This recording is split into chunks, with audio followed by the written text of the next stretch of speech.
laps. Josh Franco, no fanfare, just the one lap. Have a good call, guys. Showdown 21, away we go. Opening bounce. Corns, could he be taken high in there? Not according to the umpire. He's still arguing his case. And that ball slow to release. And again, a few skirmishes. Port can afford to do this, but Adelaide need to be very careful. Clark goes up, knocks it down decisively. Edwards emerges with a football, but it's coming back. It's going to be a free kick. And it's going to Brogan, who plays on the Corns, who boots it down towards half forward. Even so good last week. Comes up the ground, gathers 65 metres from goal. Spins around, short of the target though. Bounced in front of Bentley, taken by Logan. Got the hand pass away. Salopek couldn't control it. Edwards tackled by a couple, taken to ground. And we'll have a bounce about 30 metres out from goal. Pretty hot start then. There's plenty of pressure around the footy, and like I say, you just love it. The feel of the showdown and the few scuffles there. Yeah, pretty niggly. Bounce wide of the pack. Edwards again. Hurried kick outside the defensive 50. Van Berlo. Shirley. Hart needs to watch his step. Well done by the big guy Lade. Interrupted the progress of the kick. Corns puts it down towards the pocket. Bassett. That's a contested mark. Yes, the world record of marks a few weeks ago. Nathan Bassett with 22. A lot of them were uncontested that afternoon. McLeod wide to John Cock. Chip kick Doughty. Half back flank. Adelaide Crows yet to go into attack. And Doughty's held up. Sends it wide. High ball. Coming hard. Brogan. Knocked it down to Daniel Pearce. What a season he's having. Handball missed the attempted target. Pearce gets it back. Gets it to Logan. Handball to White. Port Adelaide will go to half forward again. White's kicking the Marnie direction. Box with him. John Cock. Boundary line. Bock. They keep it alive, Adelaide. Hart. Inside defensive 50. Free kick. Play on advantage. Doughty from half back flank. Not a lot to go to. Held up yet again. Goes inboard hoping for Shirley. He was crunched, but he took the mark. Play on. So the mark obviously wasn't paid because Goodwin was allowed to play onto advantage. McLeod heads it wide. Clark over it. Tried to slide a handball out. It's still hot in the kitchen at the moment. Bright sunshine. Ball tied up on the outer wing. And the umpire will sort it out with the ball up. One of the key matchups, Rob Shirley playing on Sean Burgoyne, which was to be expected, but Sean Burgoyne being in electric form, so we'll have to keep an eye on that one. Bounce on the outer side, not a particularly good one. Brogan had it, lost it. Shirley in trouble, was taken high. It'll be a free kick, I think, to the Crows out there as Shirley and Logan face up to each other. Meantime, the ball comes in towards the middle, laid off by Perry. Across to Bode. Bode from long range. First goal of the showdown.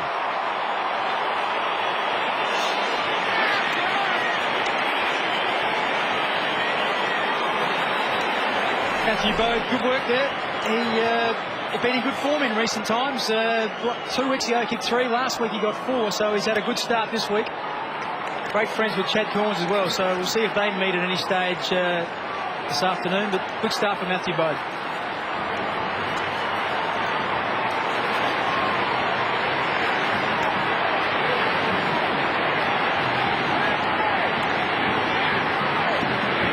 Bit of serendipity with Matthew Bode kicking the first of the afternoon, a former Port Adelaide player, 29 games for the Power. He was traded for pick 12 and Port used that pick to grab Sean Burgoyne, and here he is, Sean Burgoyne, the clearance specialist, knocks it out of the middle, straight to Mather. Sean Burgoyne ran him down, but he got it to Goodwin. Hand off to Doughty, spearing pass, hoping for and finding Welsh. Good sign for Adelaide. The 2 marks they've taken inside their forward 50 have both been right in front of goal, so they're trying to use that centre corridor, and we know it's much easier to score when you mark it right in the guts there. Scott Welsh, 3 goals 2 last week against the Dogs. Has been a goal kicker all his life with the Kangaroos and with the Crows. He sits it up, touched on the line, play on, and taken through by Chaplin for a behind. Looked for a moment as though it was going to make it. Burgoyne comes back to take the kick as we watch the kick coming in. Brogan having to stretch and Chaplin deciding to take it back across the line. Burgoyne, as Mark said, being watched closely. He relished that situation of crashing into the man who's doing the watching surely moments ago. Here's Cassisi across half back. Bishop got it from Wakeland, kicks to midfield, awkward bounce. Shirley's got the football. Salopek took him down. Pierce hand passes forward. Coming up to meet the ball was Bassett. Did well enough, got boots of ball. He was outnumbered. Going to ground Corns over the top block. Then goes White. And that ball is tied up. The umpires this afternoon, McLaren, Chamberlain and Woodcock. Don't you love that about Nathan Bassett? He plays 5 or 10 metres in front of his player, and he's not afraid to leave him if the ball's there to be won. And don't you love these showdowns? Bone, quick to Goulburn, inside 50. Perry's down there, couldn't get a hand to it. And Wakeland takes the mark at fullback, plays on quickly, heads it wide. Cassisi has some space, goes to Kane Corns.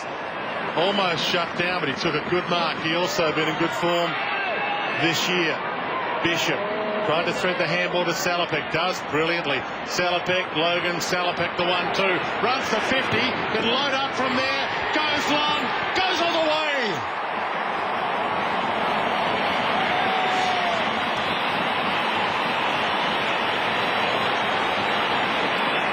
Well, one of the things that team's been doing against Adelaide is trying to run the ball with handball through the middle of the ground, and that's what Port endeavoured to do that time. And it wasn't clean and it wasn't perfect, but they were able to get out of the spot of bowler that they were in. And Salopek, using some good leg speed, took a bounce across the 50 and then kicked beautifully to finish up well.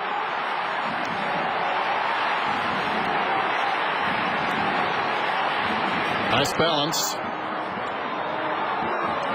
Stephen Salopek, 11 goals for the season now as Port draw to within 1 point. 7 plays 6 in the showdown. Clark is up to knock it down, follows up, lays it off. Good one. Long penetrating kick to Spiral. Deep inside the 50 and Welsh on his chest. The Spiral's a pretty good weapon sometimes. Hard to judge exactly where it will fall. Welsh did it best. Also that dangerous area again, Dan, straight from the middle. 20 metres out, that's a real hot spot. Yep. Another interesting point, Port Adelaide have been great with the clearances the last month and a half. Adelaide haven't been so great, but Adelaide got off to a good start. Welsh directly in front, should be a soda, and he comes and he kicks it.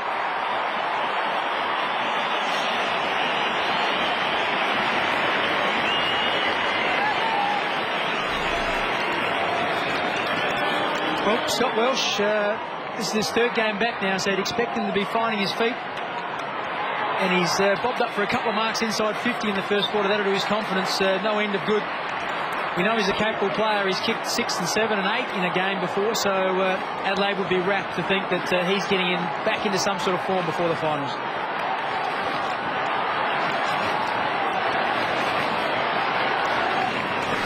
They might need Scott Welsh firing in September, especially if Brett Burton's unavailable. Mark Rashido, just repeating, not playing this afternoon, so they're down some of their goal-kicking power. Riley gets the takeaway for Adelaide toward Bode at half-40. Appeared to give a bit of a push to Kingsley. Umpire said play on. Pack forms, and they might have to sort this out, the umpires, with a ball up. 13 plays 6. Clark looks like he's in good nick in the middle. He's been not just getting his hand on it, but actually putting it to Adelaide's advantage. Battles here with Brogan. Wins it down. There's a whistle, and it goes against Clark. So while he won that with the hand, he was hanging on with the other. Umpire Woodcock making that assessment as Brogan kicks up towards the wing. Kingsley going back with a flight of it. Bok comes up to meet him close to the boundary line. It's out of bounds now. Whoa! Oh, the Karate Kid. Let's go down to Jace. Yeah, interesting. Port Adelaide. Chad Corn starts in the centre there. As soon as the ball's bounced and it's cleared out, pushes to the half-back line, trying to shore up the defence. White in the middle of the big O. Tossed in on the outer side. Clark reaches over the top. Burgoyne cleverly out of trouble, brilliantly done, feeds it back. Salopek kicks towards the middle, wide of Thurston's, knocked away by Bassett, leads in the race. There he goes, Bassett, brilliantly done. Rutten on the overlap, goes down towards half forward. Thompson's got the run of it, trying to corral him now is Thomas. Thompson to Van Berlo. Van Berlo 75 metres from goal, from behind Perry, up he goes, split the pack, pulls behind Henschel, a snap. It's tight. I think he likes it. He's celebrating one behind. Premature celebration. Yes, Port Adelaide did a bit of that last week against Collingwood when they thought that Daniel Pearce's shot at goal in the final term was through.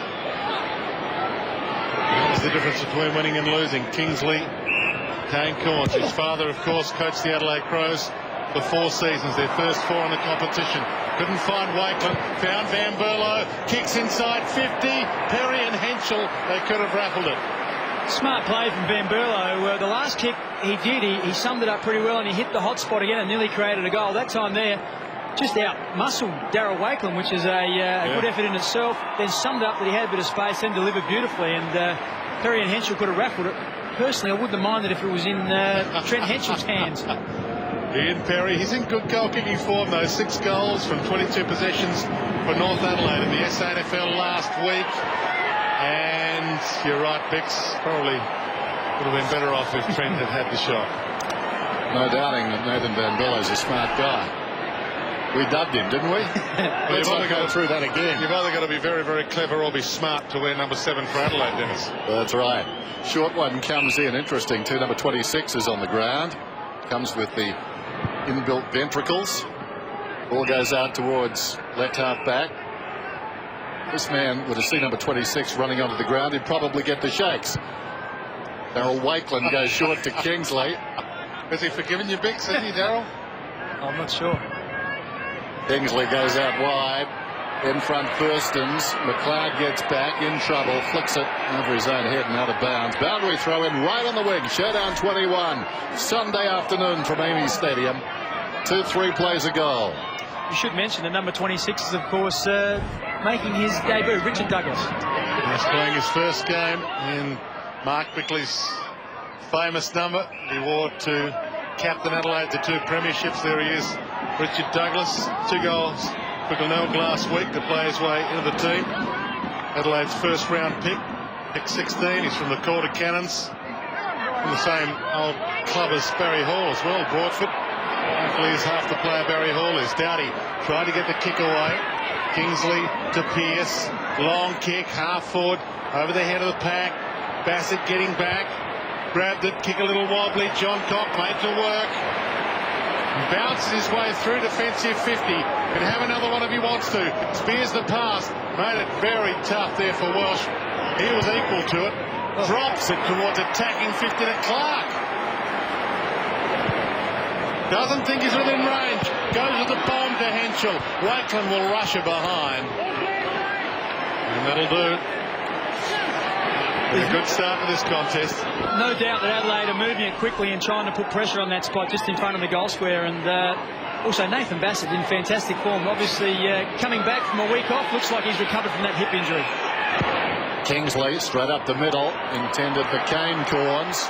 Shirley knocks it goalward, having spilt the mark. Salopek back to Corns. No room in there. Riley. Here's Douglas in his first game. Hand passes outside the 50. And we've got a whistle and a free kick to the first gamer. Could he join the elite club? Has he had a kick yet? No. Oh. So this is it. But still, doesn't matter what happens, we'll get him into some sort of club this afternoon. This is a first goal with the first kick club.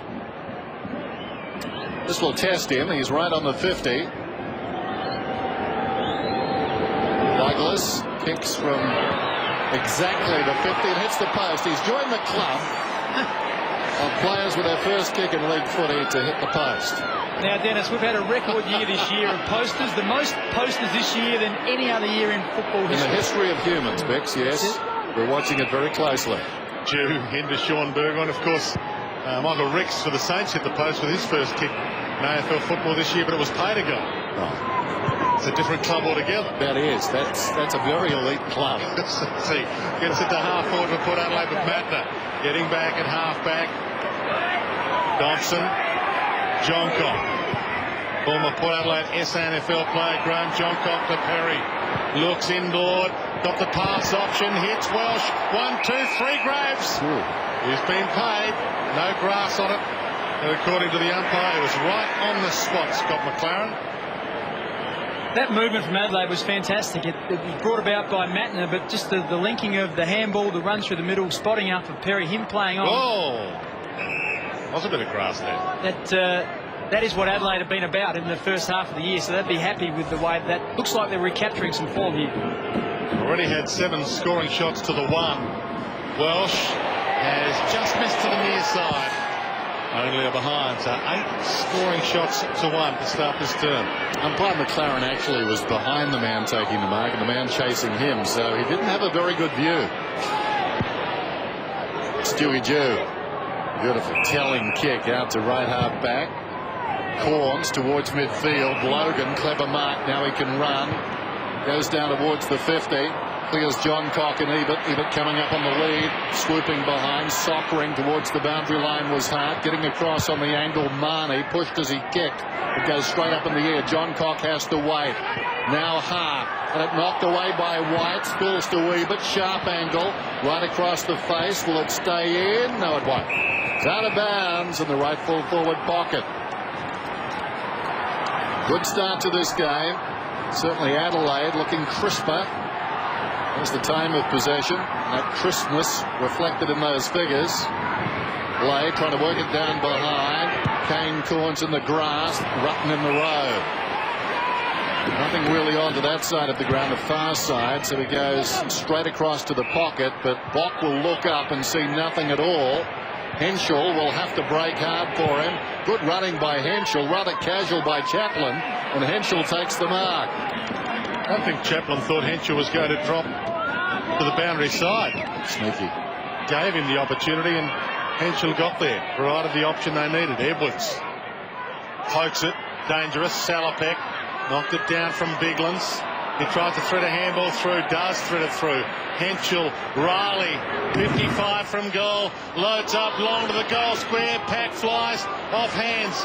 Good chance here for Corns to dive in and try and stop it from getting into Van Berlo's hands. He didn't. It comes all the way back to Kingsley. Thought of rushing it behind. Goes wide. Henschel nearly raked it in. Jordan-like. With one hand couldn't get a ball in as Matthew Clark has a rest for the Adelaide Crows. Adelaide looking dangerous on their forward line, but missing 2 of their top 3 goal scorers this season. Rashudo 44, Burton 39. One down by Lade. Storming after it, Biglands breaks a tackle but fell to the ground. Now Shirley deep in the pocket, goes looking for Welsh.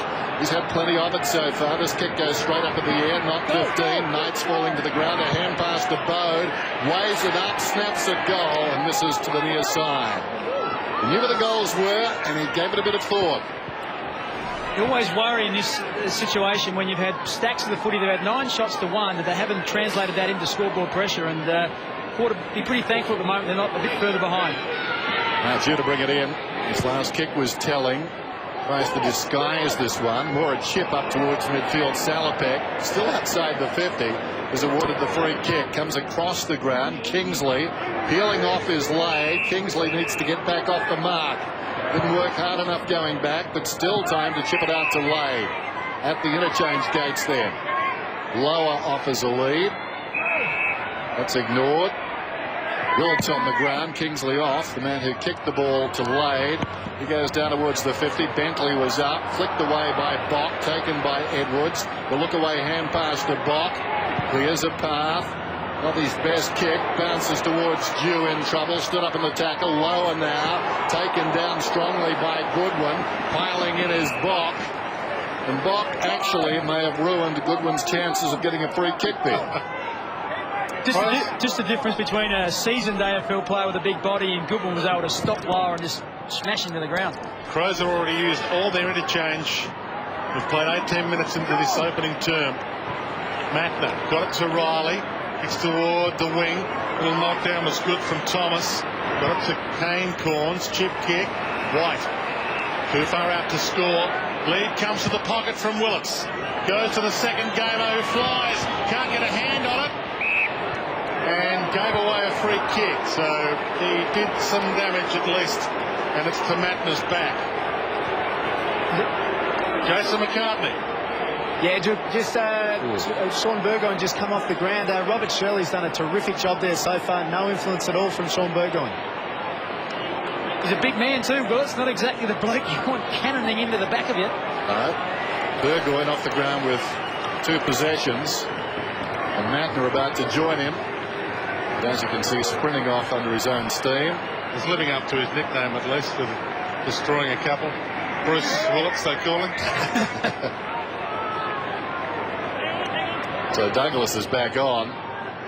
He came off after that poster. There's Bassett. Well, he believes in the youngster. It goes to Riley, but for a moment he's going to kick it to Douglas, who was the longer lead. Now Riley chips it up towards Edwards. Started very well, Edwards. Plenty of the football. Spots Biglands. Biglands plays on immediately. Kicks inside the forward 50. Welsh trying to make it a chest mark. It falls to Bode. Wants his left boot from 45 metres out. Well, he's missing by degrees. His first snapshot was a goal. His next a behind. And now he's put this one out of bounds on the full. Where to next then? Kick the score for Port Adelaide. 10 shots at goal to 1 at the moment. Adelaide 2-7, Port Adelaide 1 straight. Chip kick, made it tough for Lower. Chip kick from him. Outside defensive 50. Bouncing ball. Thomas pushed off it by Shirley. Dives back in. Good contest. And we'll get a ball up half forward for the Adelaide Crows. One of the reasons Bode's getting a few of those opportunities, I've mentioned a couple of times, Adelaide just seem to be playing on at all costs and getting it in there, and if they don't mark it, there's some coming opportunities for the smaller players. Thompson steals it from that ball up, kicks it inside 50. Good one, front of the pack. Uncharacteristic position for him, but he took it strongly. And against some quality opposition, you saw Bishop and also Corns there, just was able to hold it. Simon, great kick on the run, probably not as good with the set shot. 2 premierships by the age of 22, Simon Goodwin, and a magnificent career, and that is a magnificent kick.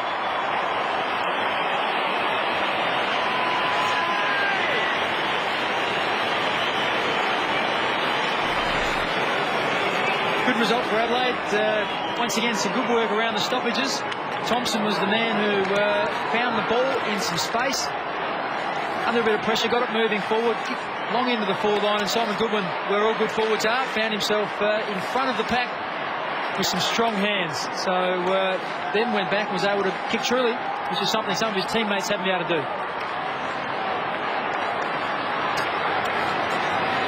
Approaching quarter time in this showdown, and you've got to say the signs are not good for Port Adelaide. 10 scoring shots to 1. Laid beaten by Biglands. Edwards again digs it out of the middle, lower in the road, upended as he kicks. The kick spills out towards the wing as a result. Van Berlo beat a couple of them. Advantage was paid. Downey kicks inside the 50. Hart had it knocked away by Bishop. Trying to spin out of trouble down there was Thompson. He's taken to the ground. We'll have the ball up about 55 metres out from Adelaide's attacking goal. But it's all one-way traffic at the moment. Indeed, and starting from the centre square. That's right. That's unexpected. Biglands tapped it down. Scramble develops at his feet, and the umpire will do it again. I guess 2 of the players that have been so good for Port around the stoppages, Sean Burgoyne, who's been quiet, is now on the fence, and also Daniel Pearce. Burgoyne waiting to come back on. Here's Salopek. He started okay. He's at centre half back. Kicks inside the centre square. Willits had it knocked away by Rutten. Chad Corns left it behind. Grading the path was Rutten. Van Berlo kicks to half forward. Bode in front. Flying over the top was Thomas. Hunts it back inside the centre square, but Riley all the time in the world. Chips out wide now. Downey can lay it off. He goes to Edwards, who runs to 50. Kicks from a more central location from behind Henschel. Forced to spoil. What'll he do this time? Well, he's working his way back in sequence, out of bounds, behind goal. So the next one certainly will be a goal. There's no question about that. Matthew Bode, though, very dangerous on the forward line. Fairly accurate season coming into this afternoon's game. 25 goals, 16 for the year. Tyson Edwards crossing 50. I would have liked him to have a shot. He tried to put it to the advantage of Trent Henschel, but highly skilled player. Jeez, Salopek went back to Wakeland.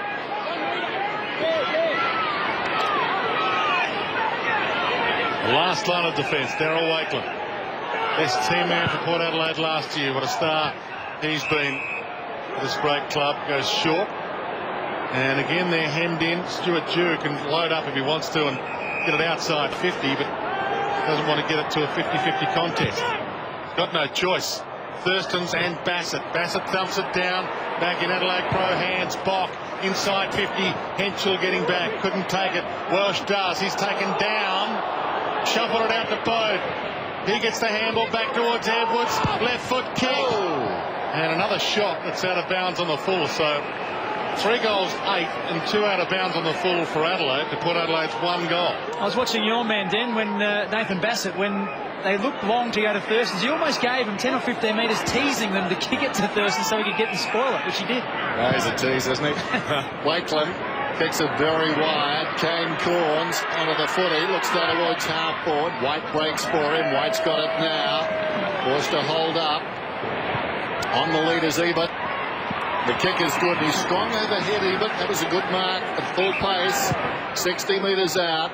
Ambitious kick deep to the pocket, makes it easy for the defenders. And Bassett, like the cavalry, arrives and knocks it out of bounds.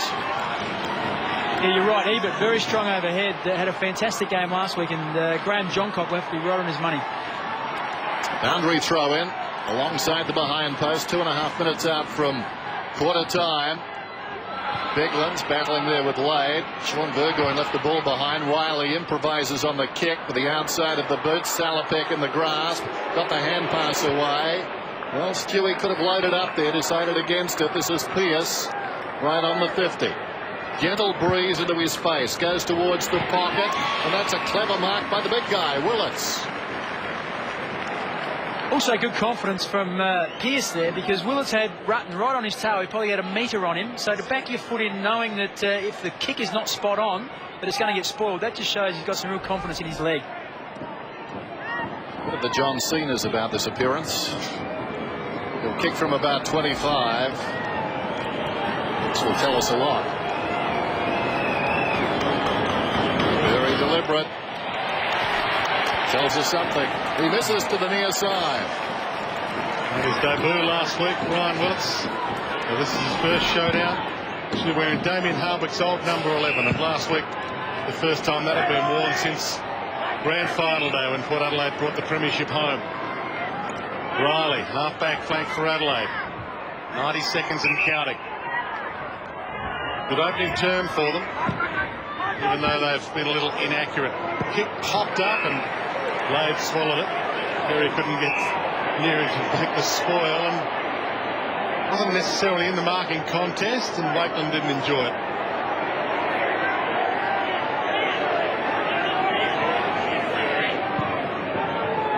Lade inboard. Last chance for Port Adelaide score.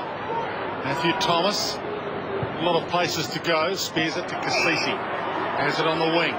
60 seconds and counting. 26 plays 7. Every Adelaide Crow player now getting back in front of Cassisi as he heads long. Willits will be the flyer. Takes this one. Distance might not be the worry here. It's just the accuracy. He does have a thumping kick, Wayne. Interesting, he plays it in the back line for Glenelg, so he's been playing at centre half back, comes into the team, and he's now playing in the forward line for the Power. Pick 19 back in the 2004 draft from Northern Knights in Victoria. He's yet to kick a goal in his career. Starts it right. It's coming back. It's coming back. Touched on the line. Distance was the worry. Not a bad effort, though. Judged it well. This is always a hard pocket to kick from. Johncock to bring it in. This margin could have been far worse. 3-8 players 1-2. Johncock to the outer side. Big leap from behind by Bock. Opportunity for McLeod. Clock down to 10 seconds. Towards half forward Henschel. They move it quickly enough. Nothing really on inside the forward 50. We're down to 2 seconds. This will do it. Perry's got the ball. He played on. There's the siren. So it's quarter time in the showdown.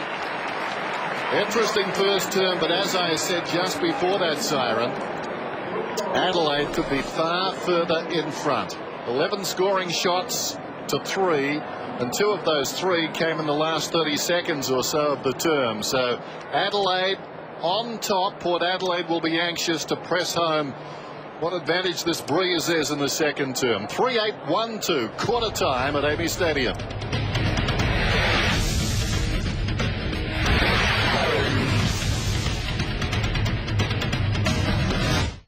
Grant Thomas says you won't be going back to St Kilda. Grant Thomas might not be there. He's made a complete ass of himself. Is Hawthorn a top 4 side? Not this year, I wouldn't have thought. They didn't try as hard as the opposition. Ben Song's 26, he's playing like he's 32. 7:30, White Line Fever.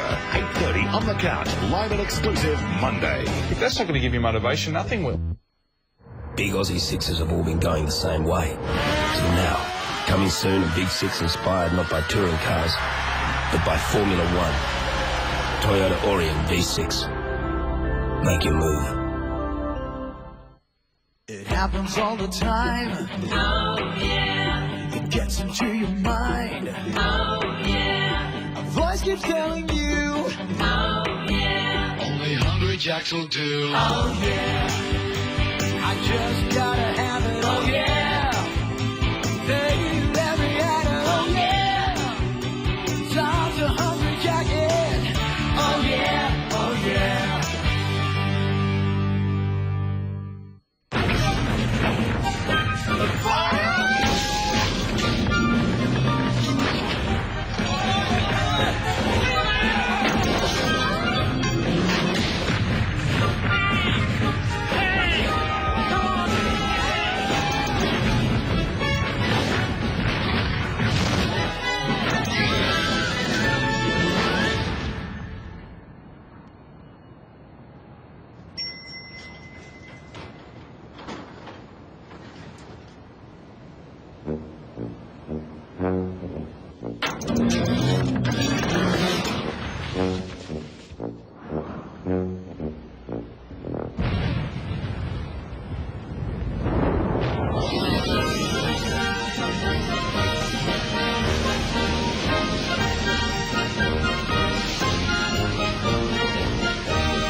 Big Aussie Sixers have all been going the same way. Till now. Coming soon, a Big Six inspired not by touring cars, but by Formula One. Toyota Orion V6. Make your move. Robertson is behind them all. Will he fly? You betcha. Chad Corns just 3 possessions. McLeod just 3. Start of the second term. Margin 18 points. Shirley goes down.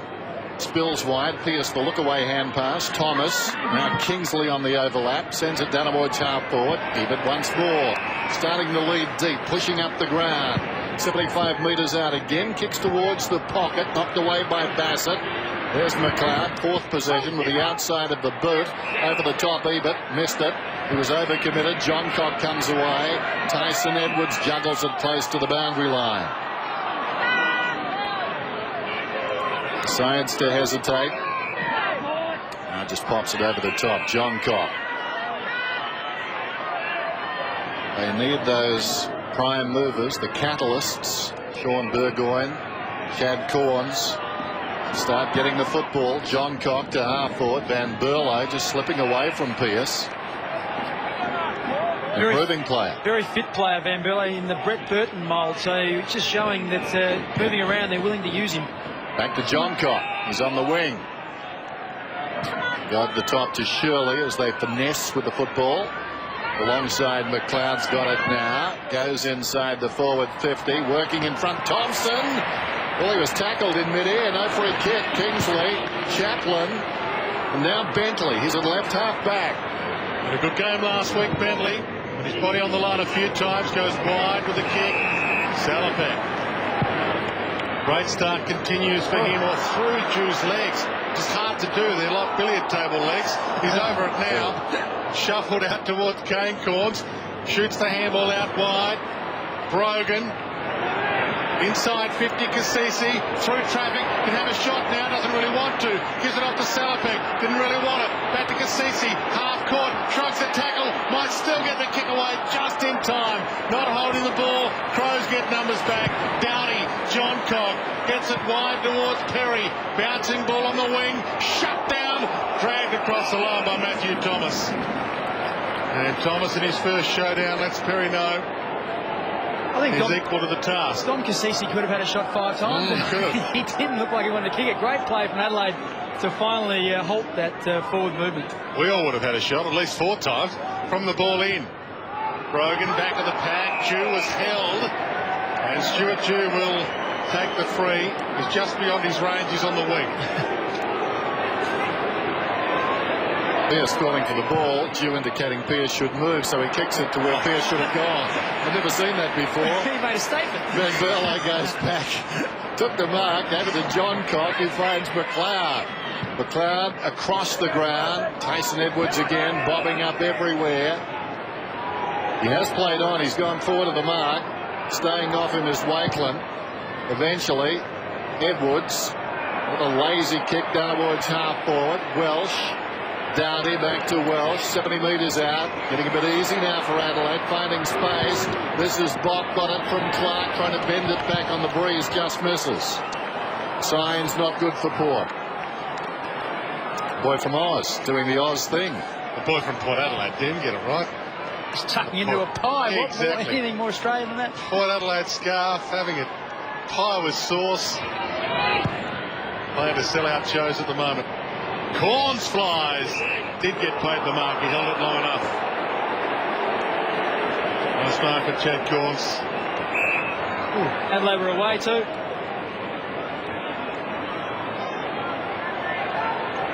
Held up at half back. Pokes it to Kingsley. He's held up. Didn't play in the showdown earlier this year. Adam Kingsley. 4th game of the year, and finally plays on straight down the middle to Salopek, and now they can go down the middle, but he wants to pan wide. Bouncing ball. Thomas has got White inboard. White back into the corridor. Bouncing ball. Made it tough for Bentley. Equal to it though. The Jew. The 1-2. Inside 50 from Bentley's boot. Hoping for and finding Lane. Brilliant one-hander. He's either going to be All-Australian ruckman or on the bench in the All-Australian team this year, you would think, Brendan Lade.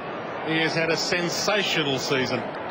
Well, we talked before the game about how when he's not in the ruck that he can go forward and be dangerous, and that's just proved how right we were, because he's on a great player in Rutten, but just was able to use his body strength to hold him out and just take it very clearly in one hand, and is a very good set shot at goal. Had a superb career. Local boy, done good. Kangaroo Island's greatest ever export. He lines up from 45 and slots it.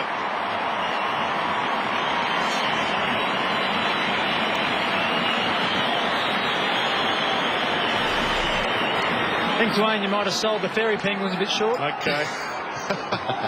South Adelaide boy as well, but he's had a grand career, and well, apart from a few injections, wouldn't have played in the grand final premiership victory.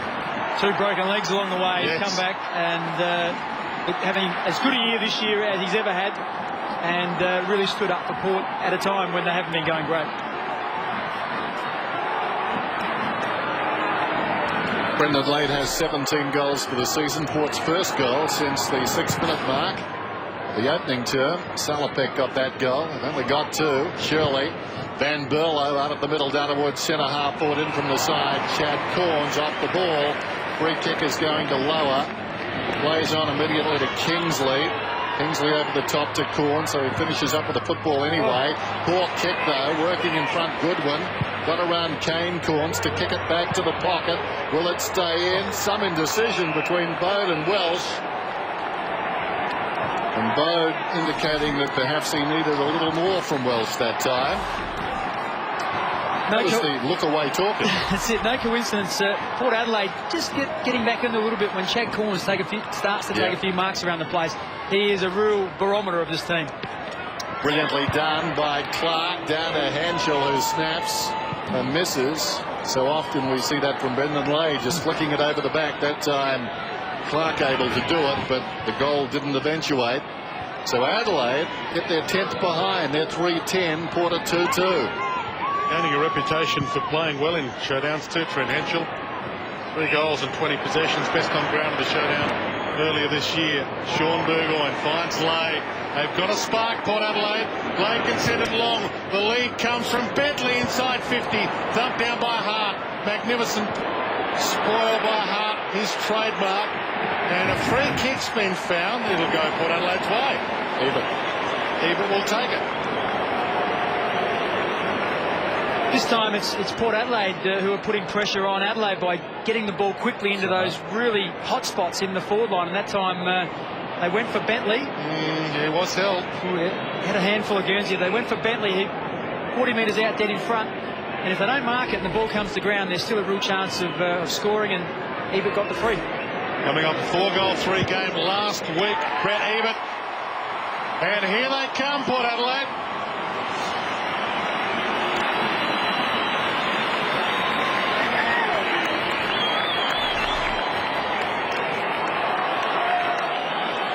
Four goals last week. Bobbed up a couple of times and taken some good marks that time there. Just see, he was at the footy. Dowdy perhaps a little bit unfortunate, but he did have a handful of Guernsey. You couldn't quite see it on that angle. This is a better angle. Ebert was lucky that he fumbled it. Yeah, that's right. But good kick there. Adelaide haven't been able to kick those goals. Ebert has. Exactly the point you were making, Mark, early in that final, or first term rather. You don't take your chances, it can come back and bite you. Adelaide in that situation, although Clark puts it off to Dowdy. Dowdy goes down towards half forward. Henschel threw himself at the footy, took the mark on his chest. 3-10, plays 3-2. Henschel just sets it up. That's a clever kick. Bowe getting in behind the defence. And you like his chances then? Yep. Cherry ripe for this one. It's kicked it everywhere this afternoon. Henschel's a good player.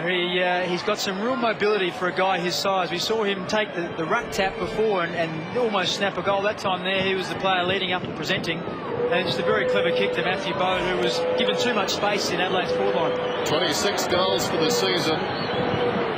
Coming in 7 goals in the last 2 weeks, and this one is accurate.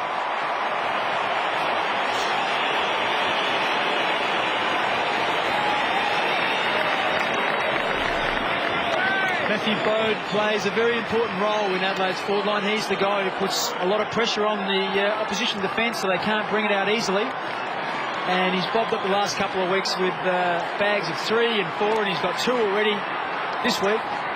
So really pulling his weight for Adelaide, becoming a pivotal player in their forward line.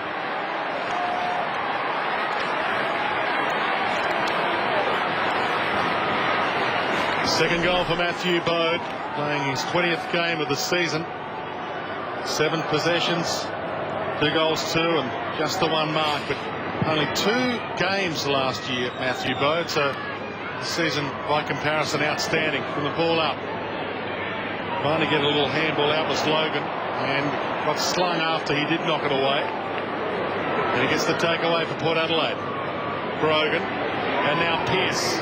Held up, well sold the number to Clark, backed himself to get around, slips it inside 50, Lade, had it thumped clear by Rutten, ball in Rutten's direction, he slaps it back towards Lade, Pearce stole it, Box got him, Logan again, caught over it, got it out to Rutten, still hot in there, Cassisi to Pearce, sends it to full forward, big fly, John caught the crumb, off the deck, money!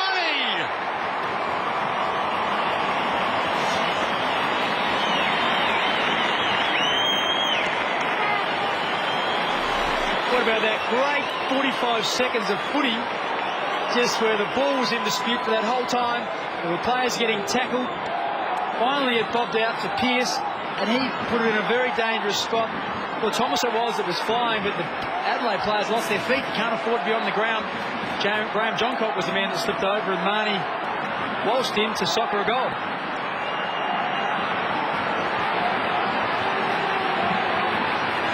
Opportunistic work from Josh Marnie, Port's leading goal scorer this season now with 27. Port have got 3 of the 4 goals kicked in this term. Due to Kingsley. Salopek back to Kingsley. Inside the centre square to Brogan. With some time and space. Brogan, the high ball inside the forward 50. Ebert working down there, forced to spoil, knocked it away from John Cock, goes after his own crumb, taken brilliantly front on by Goodwin. We've got a whistle and a free kick is going to Marnie. Taken high, says the umpire, and no doubting it.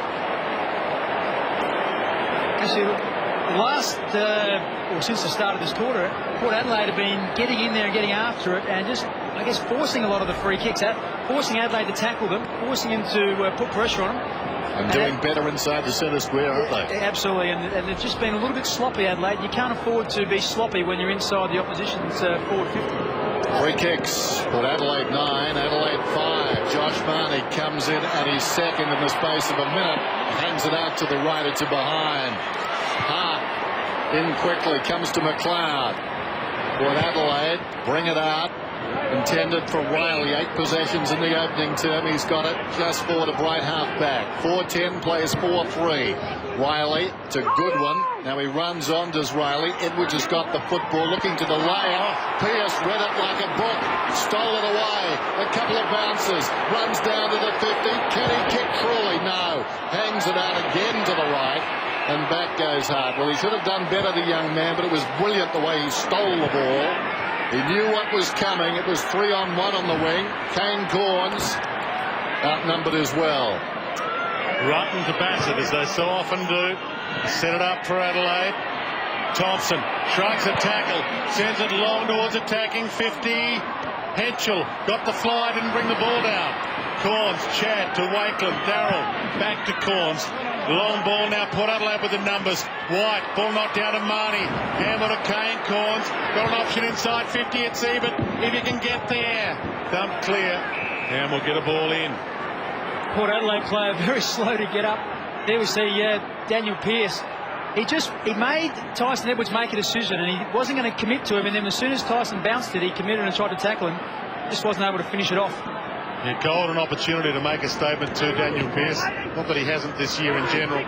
From the ball in, McLeod backtracks. Sends it all the way back to Hart. Oh, he played on. Willetts has got him. Umpire's called it a play on. And now he sends it out of bounds on the full. Well played, Ryan Willetts. Might be his first showdown up against a man that's played 311 games. But he did brilliantly there. Shorts it to Ebert. Too far out for him to score. He has got a thumping leg, but this is going to be right on his limit. This is the danger for players. You don't try and kick the goal and lob it on the line and get it punched through. You just sit it up to a dangerous spot. And that's what he does. To the top of the square rather than the goal line. And Bigland's getting back. Speaking of ex-Port Adelaide boys, was on the power list. And a saving mark to McLeod. And he chips it to the pocket to Thompson. Thompson out wide, setting Bassett a task. Burgoyne and Bassett, the 2 number 8s, and the ball goes out of bounds, and I'd say good result for Adelaide. Damon White just coming from the ground. He was caught up in a marking contest, landed very heavily. He's been in the hands of the trainers for the last minute, now coming off the ground. Salopek and Kingsley moving into the frame there. Salopek has been good throughout. Lade hooks it down behind Shirley. Hurriedly out of the congestion, floats it down towards half forward. Henschel got it on the ground. Douglas in trouble. Hand passes up in the air. McLeod circles the football. Delays taking it. Now backhands it to Thompson. Stolen away though by Kane Corns. Towards the wing. Wade lacking support.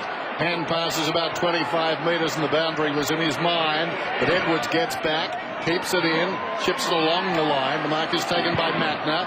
Mattner spots McLeod. Pushing forward now McLeod. Takes on Thomas. Centering kick. Perry had it knocked away by Pearce. Terrific stuff by the youngster. Found it on the ground. The short pass to Jew. Jew comes away from half-back and comes to the wing. Thurston's a runner inside. This is Bentley. Down towards the 50. Running out of support. Goes across towards Ebert. Thurston's once more. 55 metres out. Hooks it down towards full forward. Leading back is Hart. It goes out of bounds. Darrell Wakeland's down and he's hurt. In this contest here, he cannoned into the back of Van Berlo with his head. And he's in a bit of trouble, Darryl Wakeland. Like hitting a Teutonic plate. Is that it? Well, he's got a couple of plates in his cheek. And he'd be a little bit worried about his condition at the moment, as the trainers would be. Will get a ball up. But he's tough. And he's swayed the trainers away. He says he'll be okay, which is good news all round. Power a chance to score here. Blade and Bigland's ball slapped down. Picked up off hands by Kasisi, and he slides it home. Made something out of nothing. Dominic Kasisi, as we tick into time on second term. Port Adelaide just 1 point behind.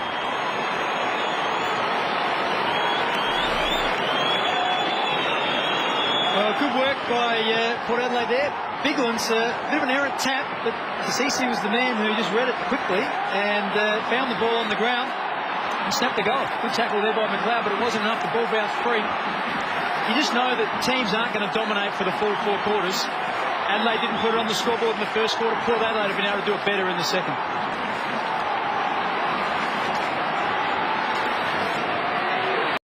Well, Port Adelaide coming hard now at the Crows. 4-10, 5-3. And Dwayne has corrected me. Tectonic. They're tectonic plates, aren't they? Our man Van Berlo studies. Kasisi dragged down Jew. What did I have? A plutonic plate. Coming away as Bentley. It certainly wasn't that. Goes short and finds Burgoyne. And suddenly a chance for Port Adelaide to grab the lead.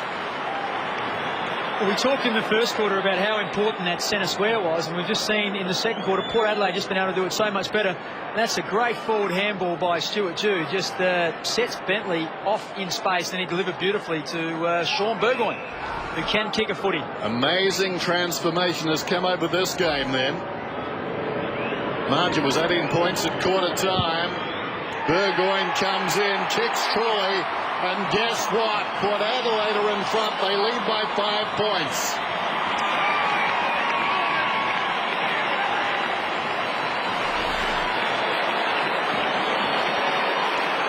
Port Adelaide now kicked 5 goals in this quarter, but yes, Stuart Dew, beautiful handball out into space. And Bentley finished off nicely, but we saw Goodwin have a rest up forward. This time for Port Adelaide, it's Sean Burgoyne who's gone forward. And he is a very dangerous man to match up on. He's made Adelaide pay. So not always the way to go, resting on the bench.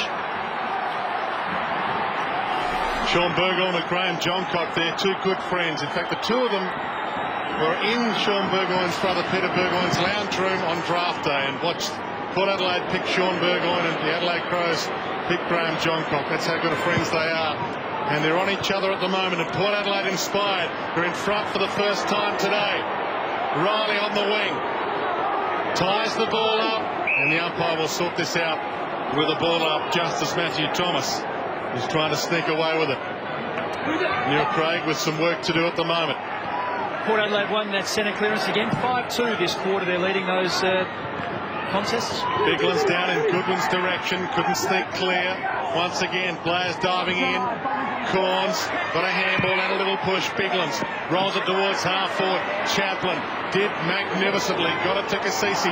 Caught. Got a kick away. All the way back to Wakeland. Play on advantage if they want to. They don't. It'll come back to Dominic Kasisi. Free kick against Trent Henschel. Kasisi then. He's taking a breather at left half back. Former East Fremantle player. Told to play on. Fine player for Port this time here. Kicks it to the wing. Fell forward. Shirley. Goodwin makes it very hard for Knights, who by keeping it alive virtually gave it to Salopek. Now a chance for Lade. They're playing in a phone box and the ball is out of bounds. Let's go down to Jason. Yeah, one of the turnarounds this corner has been Chad Corns. He's gone back to play regular centre-half back, and what that's allowed them to do to start a more noticeable or recognised centre clearance player in the middle. Wide of the pack, a chance for Goodwin. Releases McLeod, runs to the 50. McLeod lines up, trying to work it back right to left. Never gave it a chance. Just sneaks it in for a behind. Coming off a 25 possession game last week, Andrew McLeod, they need him to kick those, and he does kick them when he's in form. Van Berlo with a turnover. runs to 50, loads up, goes long and gets it. Adelaide back in front.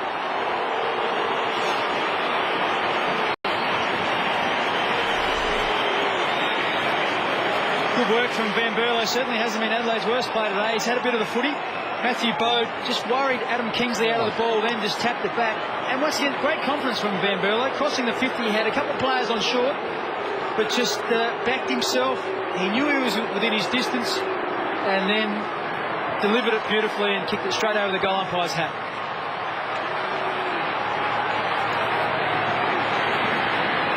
Wonderful work by Matthew Bode. Occupied 2 Port players and gave it to Nathan Van Berlo on a plate. Tectonic, of course. Shirley pushed off the ball, slapped out of there by Clark. Taken by Knights. Goes back to Goodwin. Looks across the ground. There's Mattner still inside the centre square. Riley is breaking for him. Bypasses Riley. Henschel battles with Chaplin. Henschel one on the ground. Can go back if he wants to Riley. Ignores that. Finds Downey on the 50. To take a good kick from here. Welsh is deep. Here he comes on the lead. Downey looks across the perimeter. Nothing there. And Berlo goes to the pocket. Downey decides to put it up towards the kickoff line. Well, what did he decide? Mark is taken by Chad Corns, uncontested, 5 metres out. Hard to comprehend that after waiting all that time for someone to be free, then the kick to an uncontested Port player is never going to make the distance. Chad Corns to Salopek, dangerous to Kingsley, and made to earn it by Welsh. Umpire paid the mark. And he didn't hold it long enough. Landed awkwardly, but he looks okay. Salopek runs away from Welsh, just gets the kick away in time. Burgoyne's got a couple to beat. Riley's one of the 2. Spins out of trouble. Slides the kick. Hoping for Henschel. Strong mark. Centre half forward. The leads come on attacking 50. Perry thought about playing on. Took a half step. And will go back and line up from 50 to extend Adelaide's lead in the shadows of half time.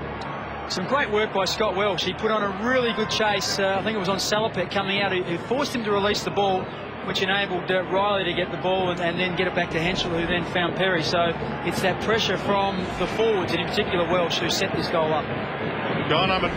Game number 99, I should say, for Ian Perry. Plays 100th next week. But he's yet to kick a goal this afternoon. Starts it right, brings it back, and it's another behind for Ian Perry. It looked like it came off his shin then, Dwayne. Didn't get great connection at all on that one. What a sock. No leather. Inside 50s in this term, 10 apiece. Port trail by 3, having taken the lead about 3 minutes ago. Chad Corns to Wakelin. Generally this afternoon, the Crows have led. Wakelin. Cassisi. That plane is back. That wretched plane. Cassisi. Corns in a task, knocked away by McLeod. Cassisi in trouble. I've got the numbers. Bishop, McLeod did very well. Continued to apply pressure. Bock took Thurston's down. Nice hand pass from Edwards. Downey comes to Goodwin. Telling kick. Goodwin. Clark should mark it and does. Directly in front, 40 metres out. Well, they had 3 on 2 Port, and they didn't take advantage and paid the price. And that's been the hallmark of Adelaide's their trademark game up until the last month, where they've been able to put pressure on the opposition sides and make him cough it up and then hurt him on the rebound. That time they're able to do it. Simon Goodwin lifted his eyes and saw Clark in some space. Well, to the accompaniment of the Red Baron, Matthew Clark comes in and kicks from 45 metres. Not a reputed goal kicker, but that's a wonderful kick. Straight through the middle.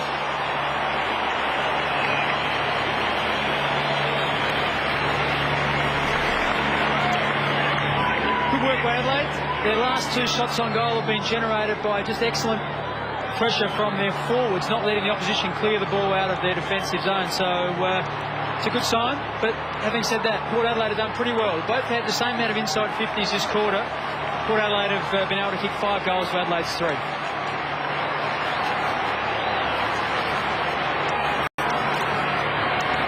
You mentioned Den, not a reputed goal kicker. His first goal in 15 games this year, Matthew Clark, and I say it's all in the timing. He's yet to play in a premiership. He was at the Brisbane Lions when Adelaide won their 2, and he was at Adelaide when Brisbane won their 3. Knights don't get the kick away decisively, and we might get a ball up to sort it out inside 2 minutes to half time. A dull hum from that aeroplane above continues to dog everybody here. Full house though, other than that bright sunshine. Clark gets it out to Madner. Spears it inside 50, hoping for Henschel, dives, can't collect it. Chad Corns, 90 seconds on the clock, wide to Bentley, takes them on with some run, gets a Shepherd, long kick from him towards Evash marks, 55 from goal, thought about taking Bassett on the jog, now he does, sends it towards Thurston's, top of the square, got an early leap in, umpire allowed play on, no interference, Willits. Comes for a handball through decisively. Thurston's Cassisi to the pocket to Logan. Wants to get it back again. Dumped. Richard Douglas takes it out of play. And free kick to Richard Douglas for holding the ball. Well, that jumper's a tackling machine. Brett Ebert just adding a few words to Nathan Bassett. It's an incorrect disposal there, the judgment. 6-12, 6-3. Douglas along the wing. Brogan's got it. A minute to play in the half. Brogan forward at the wing. Chance for one late thrust here by Port Adelaide. Brogan close to the man on the mark. As a result, had to compromise his kick. Bassett gets back, intercepts Cassisi, gives it to Douglas. Darty now Bassett. Time enough for the Crows here as Bassett goes to half forward. Chad Corns comes up. Wanted to go, thought he did go. Bode certainly thought he went. Very good mates, those two boys. Corns told by the umpire that it'll need to come back. Just makes you wonder, here he is. I reckon that's a full brother playing on. Makes you wonder why Port haven't settled Chad Corns down at centre-half-back. I know they've sort of used him on ball and that, but I just reckon he's an all-Australian centre-half-back. It's such a pivotal role and he attacks so well. I'd like to see him play there every week. He's taking his time. We're down to 20 seconds. Comes across to Bishop. The margin 18 points at quarter time Adelaide's way, but it was 3-8 to 1-2 really, the telling stat, the number of scoring shots. In this turn, Port have come back strongly. 6-12, 6-3, 5 seconds remaining. In front of the pack, Douglas to Darty. The siren could beat them. Leading back is Van Burlo, but there is the siren for half-time. Sunday footy, the showdown. And that was a good quarter from Port Adelaide, although in fairness to the Crows, they settled late. Port Adelaide took the lead about 10 minutes out from half-time, and the Crows came storming back with late goals. Half-time then, 6-12 plays 6-3.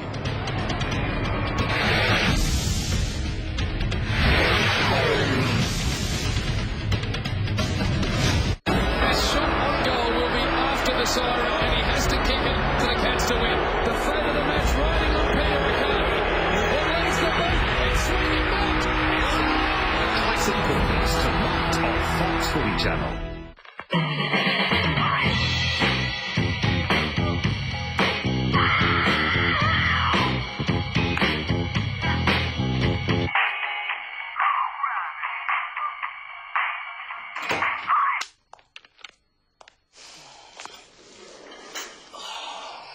Your wife called. Oh. She seems nice. Fun meets functionality with the new Motorola Razr V3X. Hello, Moto. Mr. Jones's shower is particularly good this morning. Stephanie says she's delighted with her shower before school. Mrs. Jones says it's the best bath she's ever had. And Jono doesn't want to get out. Why? Because the Joneses have purchased the new Rinnai Infinity 26 Plus hot water system with an inbuilt status monitor, metallic finish, slimline look and a 12-year warranty. Rinnai Infinity, the #1 continuous flow choice for Australian families. This Father's Day, it's all about him at Harvey Norman. Shop now for your chance to slam dunk your way to the USA. Price crash on Homedics Therapist Select Shiatsu and Massaging Cushion. Only $248. Save $60 on this Kodak 6-megapixel digital camera with quality zoom lens, now $287. And for fun-loving dads, the ultimate gaming bundle with Xbox 360 console, extra wireless controller, and 2 hot games. Great deals, great prizes, including a family trip to the USA. Dad's Day is a winner at Harvey Norman. Last week on The Gospel. We always used to call him the big gay Arab down at Hawthorn. It was the end of season that when Jason came to his own. Who plays ugly footy? So I don't want you to get sensational headlines. Oh, Will Sensation. That's The Gospel on Fox Footy Channel. Mark Williams with a little bit of help from on the left-hand side there. Tony McGuinness coaching in enemy territory. The Adelaide Crows playing to grab back top spot on the AFL ladder. As we get the second half underway, Matthew Clark with the palm down. Sean Burgoyne over it, couldn't break free, and we'll get a secondary ball up still inside the centre circle. Sean Burgoyne hasn't had as good an afternoon as he has had afternoons this year. Been in magnificent form. Brogan in the ruck at the moment to him. Bassett, third man up. Dumped it down. Riley got the clearance. Kicks toward Perry. Flies. Takes the mark in front of Wakeland on 50. This will test him. He knows it. He pokes it inside 50. And Edwards will line up from 45 out. That's smart play by Perry. Firstly, the fact that he was in front. The quick kick comes out of the contest in the centre square, and he's in front. He takes the mark, then he gets back and just sums the situation up really quickly and says, I'm probably not going to get the distance. Got his eyes up, and Tyson Edwards just floated down unmarked, and he is a pretty reliable shot at goal. Tyson Edwards, possession number 13 coming up, yet to kick one this afternoon. It's coming off a 27 possession game last week. Began his career as a back pocket under Robert Shaw, but can kick them, and kicks this one just when it was needed.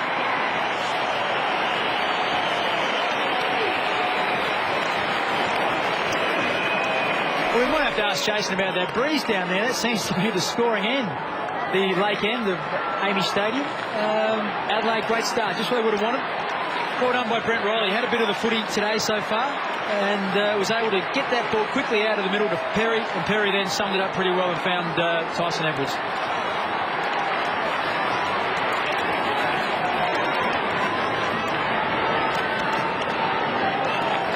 Indication of the breeze, universally admired. Tyson Edwards, easier to dislike a koala bear than Tyson. 13 possessions, a goal. 7-12 plays 6-3. Just the start the Crows wanted. Clark only as far as due. Follows up his own hand pass. Still inside the centre square. Penetrating kick. John Cock initially had to take the pace off it. That was hot. Knocked it down to his own advantage. Swings it out wide. There he is again. Edwards to the run of Matner. And it may be that run is uppermost in their minds. Matner lays it off now to Shirley. Plenty of time to pick it up. Needed most of it. McLeod, surrounded by teammates, pops it up. Coming to meet it, Henschel. Getting back brilliantly. Kane Corns knocked it away. Chaplin, untidy hand pass. Clark, was he pushed in the back? Not according to the umpire. Goodwin stood up in the tackle. Perry, quick hands to Goodwin, who goes with the right boot. Getting back, Chad Corns takes the mark alongside the behind post. Plays on, untangles himself and gets the kick away. Hoping for Salopek. Thought about playing on, does. Gets around Matner with ease. Spears it towards Thurston's, the man we were speaking about. Gets his chance here. Bounces nicely for him. He sizes them up. Goes long to the goal square. Even one grab. The second over the line. Only a behind. But Toby Thurston's a chance to slot one from 45, and they're the ones he needs to kick. Interesting, 13 goals kicked so far, 9 of them to the northern end, so not having much luck kicking goals at that end, just like that one there. John Cock directly down the middle, telling kick too. What a beauty to Riley, 60 metres from goal. Van Berlo, they peel off ahead of him. Opportunity for Henschel. Tries to juggle the mark.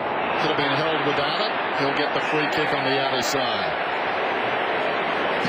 Henschel about 80 metres out. Quick transference of the footy by the Adelaide Crows. Off his step, Perry. That's a strong mark, bearing down Chaplin. Found the immovable object. Perry Right on the 50 then. Thompson moves towards the middle. Clark goes towards the goal square. The old pincer movement. Perry decides, blow that, I'm going back, and he finds, guess who? Bassett, the prince of defenders. They work the perimeter, goes back to Perry. At some stage you're going to have to bang it in long. Well, Perry reluctant to do that. But was also reluctant to go back to Bassett and finds a man leading. That's Bode, who ran hard from the middle towards the boundary. But required a kick out in front, and Bassett not required. As Perry able to deliver that kick. Where are we up to in the pattern of things? I think he's due for a point, isn't he? Yes, quite right. Like a foxtrot. Just keep that tempo in mind. Here's Bode, runs around, pulls it back across the body. He's broken out into a little rock and roll. Wonderful kick.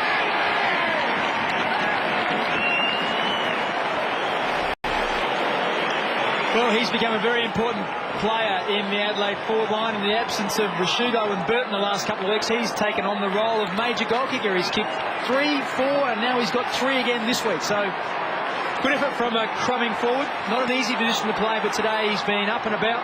He's been at the foot of the pack. That time there, just pure work rate that got him the ball, found himself on the boundary and was able to slot it through very nicely. Adelaide Crows have kicked the last 4 goals of the game. After Port Adelaide stole the lead for a little while in the second term. Nice palm down. Brogan to Corns, the half forward. Thurston's trying to get a toe on it. Matner shoots the handball wide to Edwards. Runs with a couple of bounces. Has some space for a third. Cece tries to shut him down. He comes inboard, runs himself into trouble. Perry.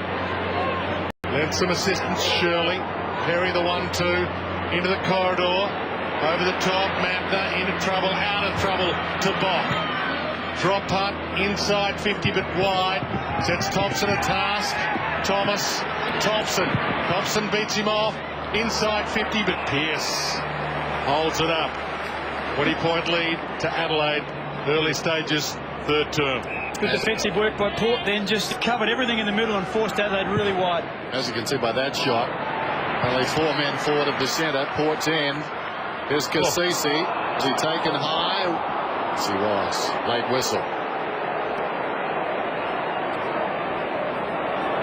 That left arm just creeping up from Tyson Edwards. Here's Kingsley. Not much on. Across the ground. Almost came unglued. Salopek kept his nerve. Held the footy. Goes to the wing and Marnie. Running hard is Corns. He's got it now. That's Kane Corns. Chips inside the forward 50, but he was off balance as he kicked. And that time, John Cock read it brilliantly and beat even in the foot race. Short to Clark. Had a good game, Clark. Deftly. Here's Shirley. Goodwin. Interesting kick. Just floats at 10 metres. Pearce to Jew. Well, that's not 15. Goes to Lade. That's a good kick on the angle. Going back. Burgoyne takes the mark 20 metres out. Good defensive work by Port Adelaide. I think someone just got a hand on that pass from Goodwin. He saw a player out wide, tried to float it across, couldn't get it. And whenever that happens, you're always exposed on the rebound. And that time, Sean Burgoyne did it very well. And look, who would you rather have holding the footy here? Is just an immaculate kick. Just the 4 possessions so far this afternoon. Coming into his second goal. Kicks and kicks crawling. That's what Port needed.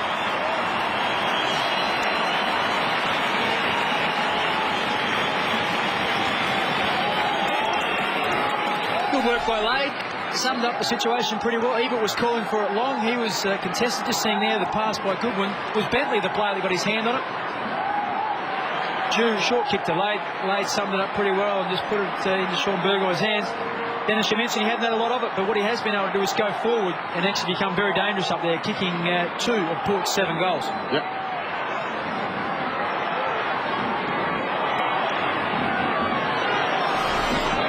They did this last week, Port Adelaide. Looked to be down and looked as if they were going to have a team run all over them, then hit back strongly. And Sean Burgoyne was the man who started them last week as well. Gets it to Corns. Corns even on 50. Strong hands. He's too far out to score and knows it. The leads come. And he's held up. John Cock the man on the mark on 50. Ebert pokes it to the goal square. Jumps for the flies. Clark with a hand. And that was good enough. A behind. And it's a 13-point lead to Adelaide. You wouldn't mind if Ebert could get a bit closer to goal. I think Port would like to match up Ebert on John Cock, but he seems to be getting all his footy just outside of 50, outside of scoring distance. I'd love to see him put him in the goal square and give him some space, see if he can get it a bit closer to goal. McLeod denied anything deep. This is Mattner in the pocket then. Decides to run it up, has the early bounce, uses McLeod once more. Upended was Mattner. He paid a price for all of that in slow motion. Some hard work off the ball as McLeod goes wide to Edwards, who started this term brilliantly. Kicks towards half forward. Corns the good mark. This is Burgoyne. Across the ground, here comes to Pearce. Pearce, fleet of foot, takes off. There'll be a shepherd from Bentley. Good enough. Put Pearce some time. 70 metres out. Ebert is running hard. He'll mark this one. Great pressure by Port as the ball came out. Just seeing there, Graham Johncock was a player who put a shepherd on for Andrew McLeod, but what happened is he got down the ground, which meant that his player was left unguarded. And when Adelaide turned the ball over, the rebound came back and Ebert found himself in space, this time much closer to goal, Dennis. Where you wanted him, Bix, or where you didn't want him, Bix. And he comes and he kicks it and he kicks truly. He's got two. And Port Adelaide will not go away. The margin's 7 points.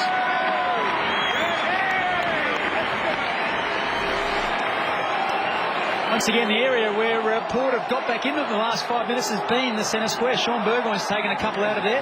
Matthew Clark's actually got his hand on the footy but hasn't been able to translate that into a clearance for Adelaide. So we'll watch very closely what happens here. Shirley, who's been pretty good, hasn't been able to, I guess, stop Burgoyne in the last 5 minutes.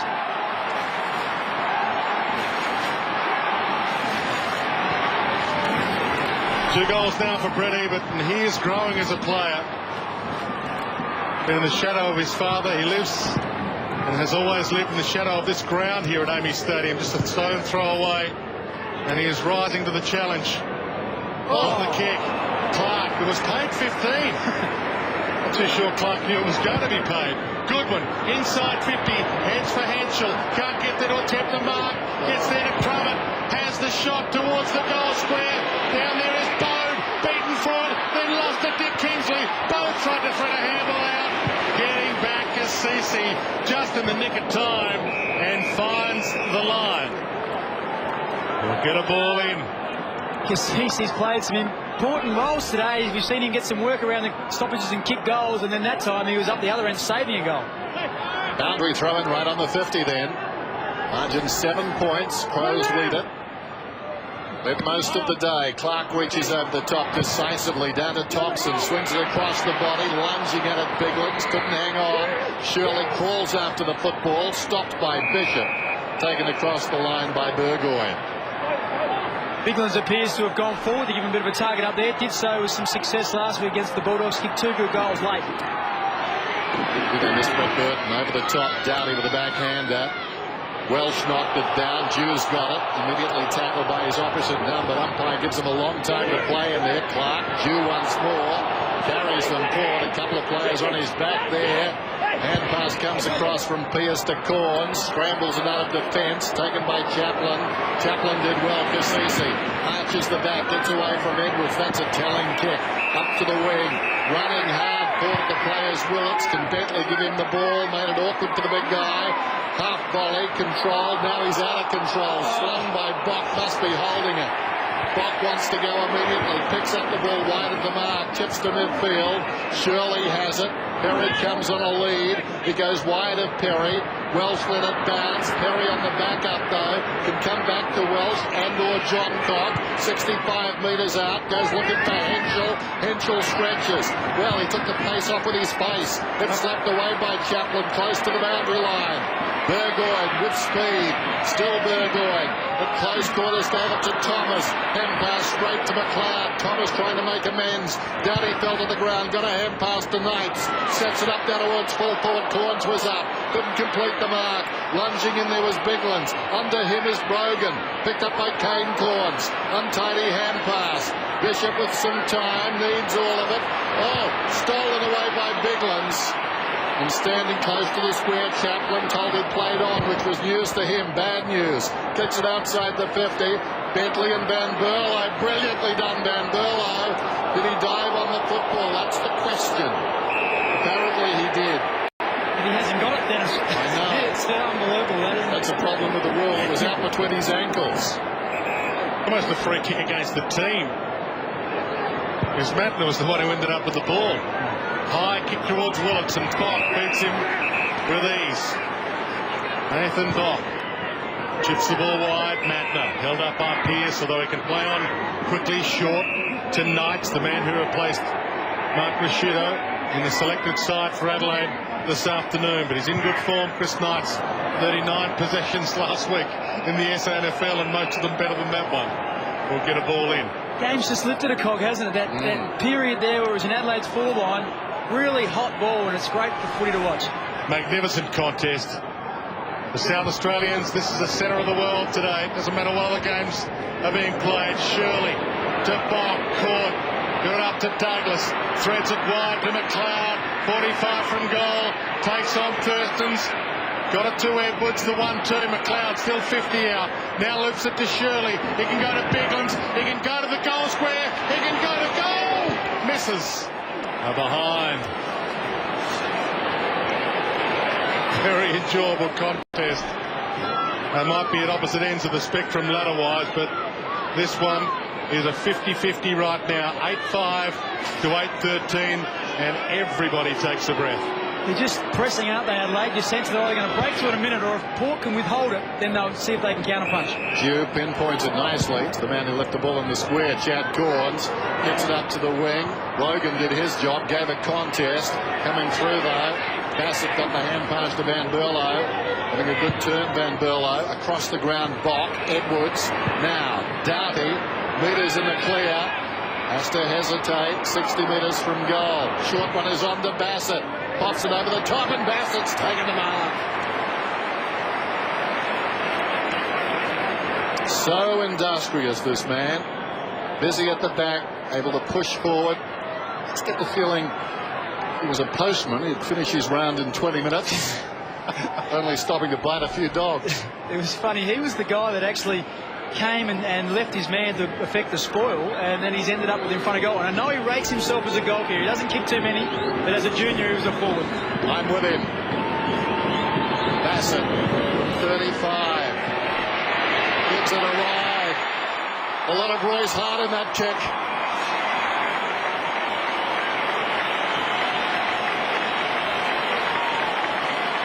Well, he is a super important player to Adelaide, and he's proven that today. He's been amongst Adelaide's best so far, I think. And we saw last week he didn't play, didn't take his spot. And the week before that, he was also, when he was injured, he missed the last half. And you just saw Adelaide miss something in their defence. Today, he's gone back there. Adelaide's rebound has been very good. And for him to get forward and kick a goal, that will inspire the Adelaide Crows, I'm sure. His 171st game, Nathan Bassett, and that's just his 23rd goal, and a free kick to Port Adelaide. Two players, centre square infringement. No, two players inside the centre circle for Adelaide. Okay. When the umpire's about to bounce. Lade kicks the long bomb towards Marnie. It worked in their favour. I think Marnie expected it to come uncontested. Here's what happened with Adelaide. Goodwin. Goodwin and Shirley just have a little powwow there, but didn't quite do it early enough. Oh, good pickup, X. Yes. I just happened to be watching that. Ex-midfielder knows what to do and what not to do. Didn't actually play under those rules, Dwayne, but that doesn't matter. That's how adaptable you are. Big kick this for Marnie, for Port Adelaide. Mark on the line by Bentley. Well, Rutten had the chance to spoil. It was Bentley in the Rolls Royce of defenders for Adelaide, and Bentley wins out. Tough kick. One career goal coming into today, and that was never in doubt. Here they come again.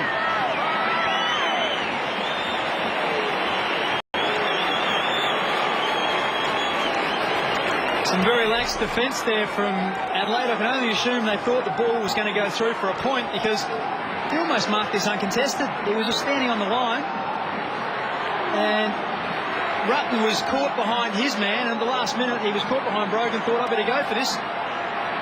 But Bentley was able to do that, take the mark, and then thought his way through this pretty well.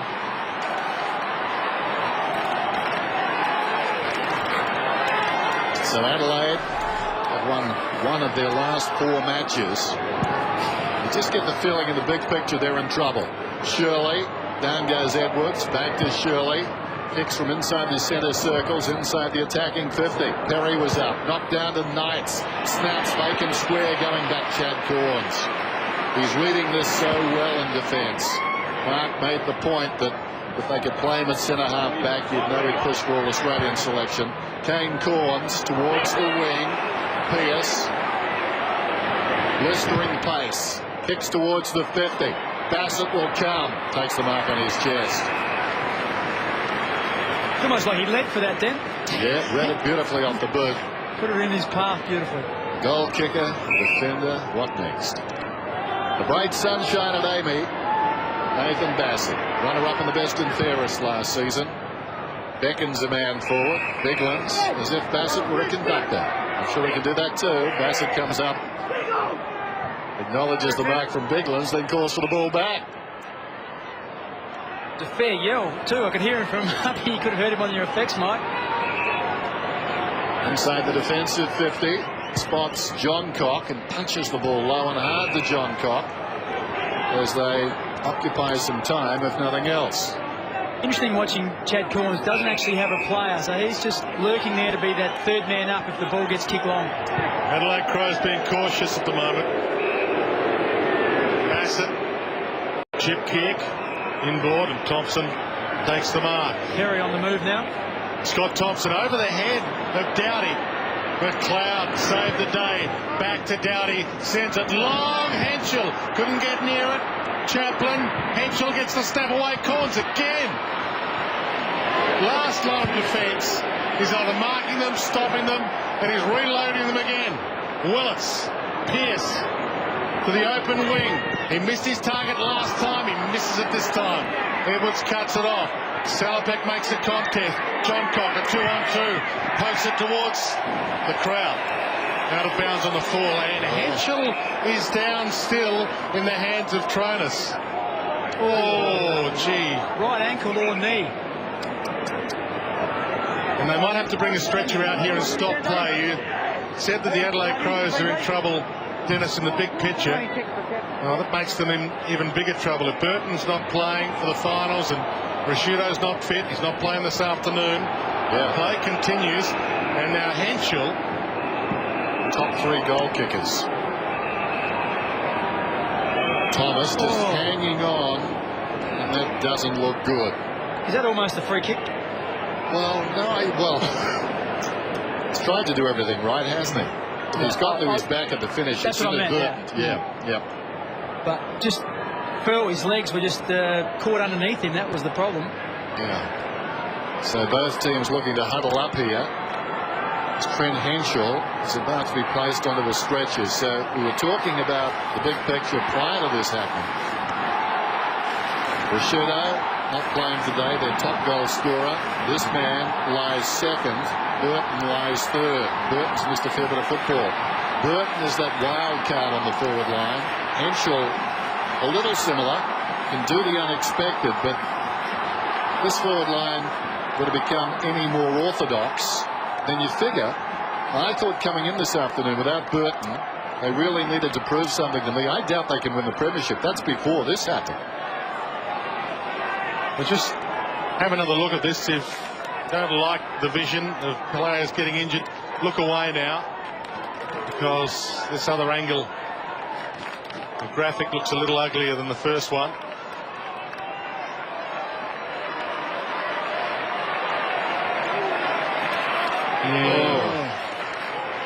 That is horrible to watch.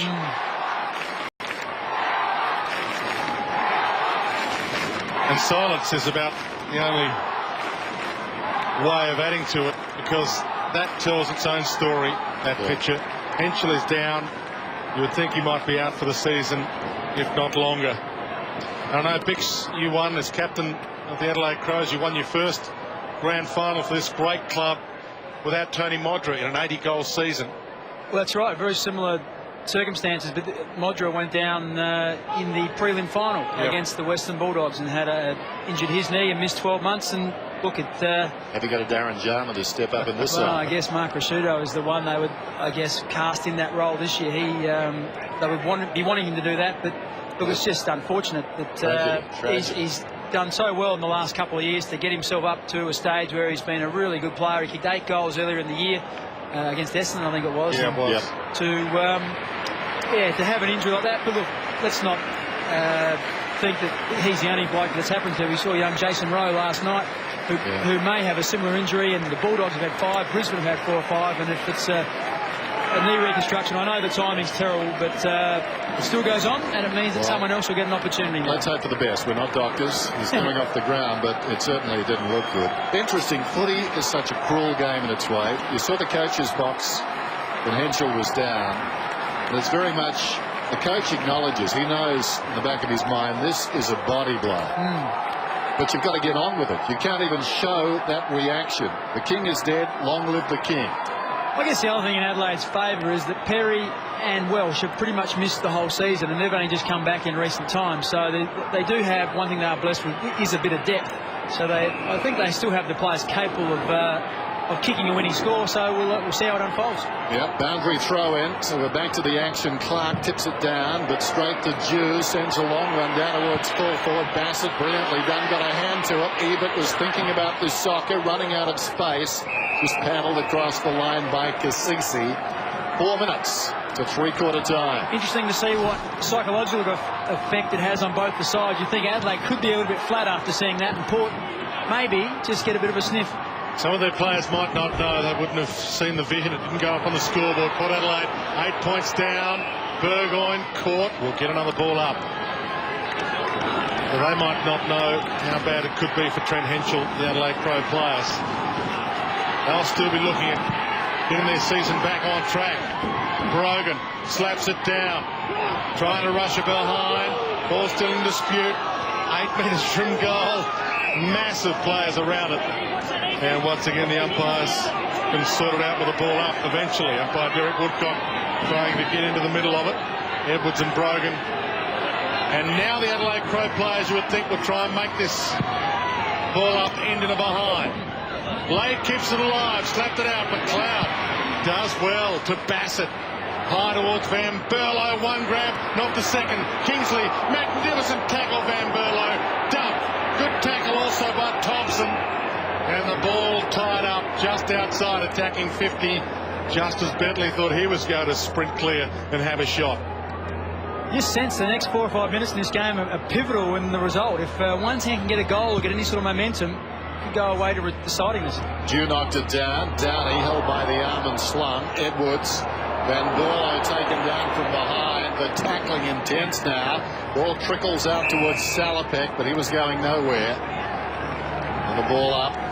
About 65 metres out from Port's attacking goal. Chad Corns drifting into the fray from down back. So they're manned up in Adelaide's forward line. 1-on-1 football. Corns got a boot to it. Edwards goes back, takes the mark. Bassett set a task. Fingertips to an unkind bounce. Ebert inside the centre square. Now a chance for Marnie. Will it bounce for him? Closing his Edwards. Got him. Was it too high? Not according to the umpire. That's got to be holding the ball. No. He's decided no prior opportunity. Was the tackle too high? Yes, I think it was initially. No doubt it was. Well, if they're going to be consistent, they played one very similar to that up the other end, so you would have thought that was a shot at goal for Port Adelaide. It was too high first, and then it was holding the ball. It might not matter. He kicks the goal regardless. Marnie slides it home for his second, and they're 2 points down.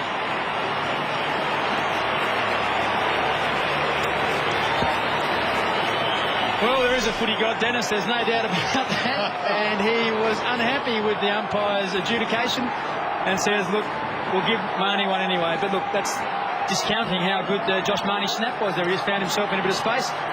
Maybe the footy god just went to the fridge, came back and thought it was the same thing. Whatever happened, though, Port end up with a goal, and they're 2 points off this. Sets up a crackerjack last quarter. 28 goals for the season now for Josh Marnie. He could win Port's goal kicking this year with the lowest ever total in club history, which is 32, by the way. From the ball up, it's a 2-point ball game. Kingsley the takeaway. Port Adelaide could take the lead in at three-quarter time. Ball up down. Dobson got the handball in the 1-2, back again towards attacking 50. Welsh beaten for it. Bigland's got a handball out, missed the target. Chaplin. The step ladder for Nathan Buckley in that thriller last week. Chaplin gets it wide to Thomas. Over the top to Kingsley. Inside 50 to Ebert. One of the heroes from last week. But again, he's taken it maybe just beyond his range. I think he's just within his range here. I think outside 50, he's can't get the journey, but he'll kick this right on 50, I reckon. It's amazing what a bit of adrenaline pumping through your veins can do, Dwayne. I just have a funny feeling he's going to get this home. You can sense he's going to enjoy the big moment to give Port Adelaide the lead. Starts it right, brings it back, they're in front.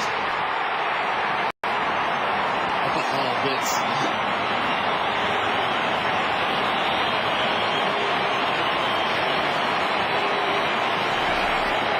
Well, we mentioned a couple of minutes ago that the game was in the balance, and if any team could get any sort of ascendancy in this last 4 or 5 minutes, how critical it would be. And it just appears that Port Adelaide have just snatched that ascendancy after Trent Henshaw has gone down. And they're going to go into this three-quarter time break with a 4-point lead, and who would have thought? What a great game we've got here.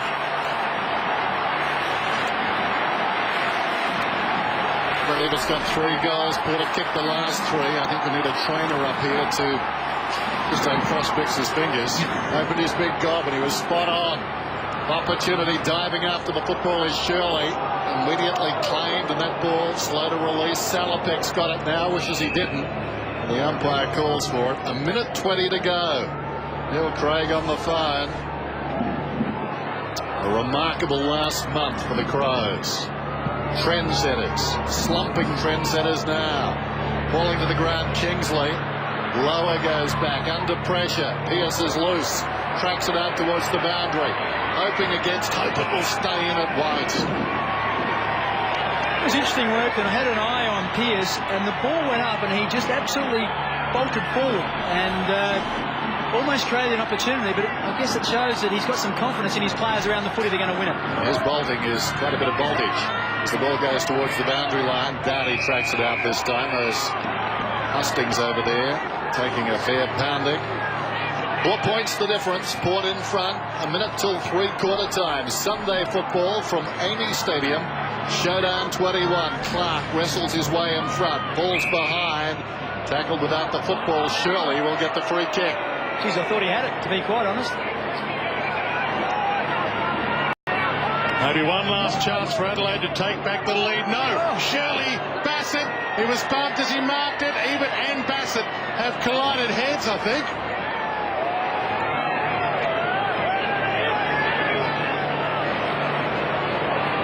They have. Oh, that looked innocuous, didn't it? And then you see the replay. Ebert almost pulled up there. He didn't really want to put an arm or a shoulder or an elbow out, so he tucked up and collected the head of Nathan Bassett. Oh. And the stretcher coming out again. He was.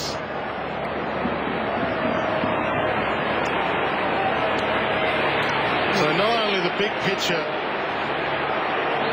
looking horrible for the Adelaide Crows, the small picture not looking good for them either in this game. And that was a complete accident. Players going in there and having a fair bit to say and a bit of pushing and shoving, but that was just accidental. And as Dwayne said, I think he did try and pull up Ebert. Had he protected himself with an arm or a knee, and there's blood streaming from Bassett's head, Ebert comes off. He's a little hurt as well. But had he protected himself, he might have done more damage and given away 50. So he tucked up and didn't protect himself, and now Bassett will be stretchered from the field.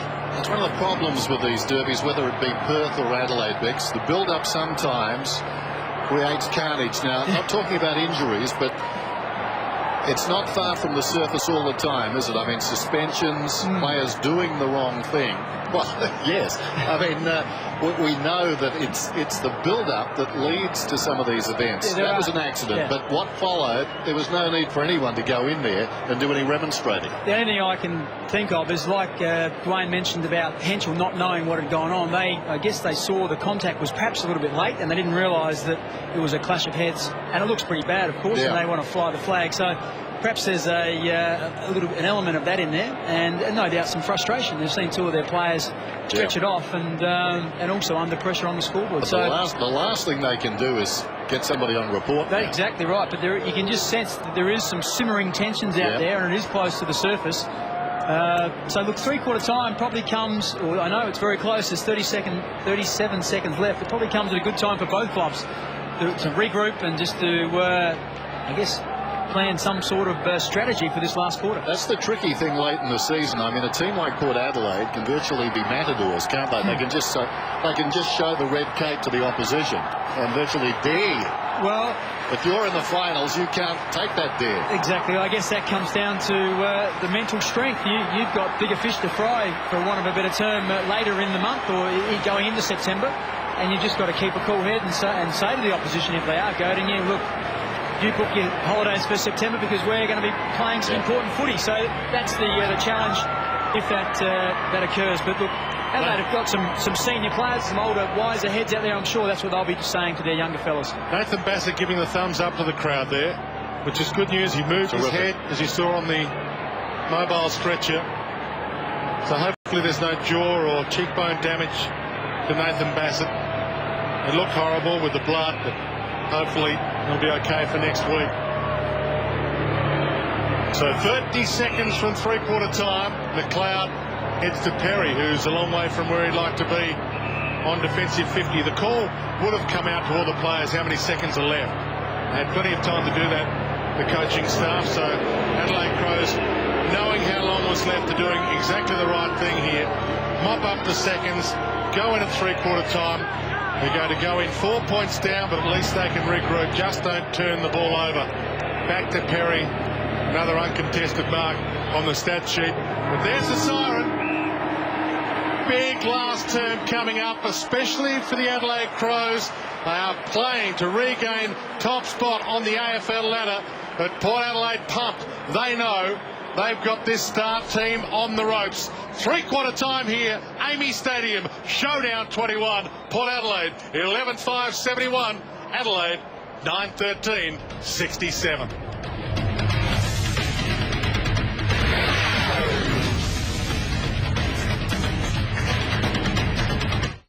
Every round, there's one quarter of football that you simply have to witness, whether it be a nail-biting finish, individual brilliance,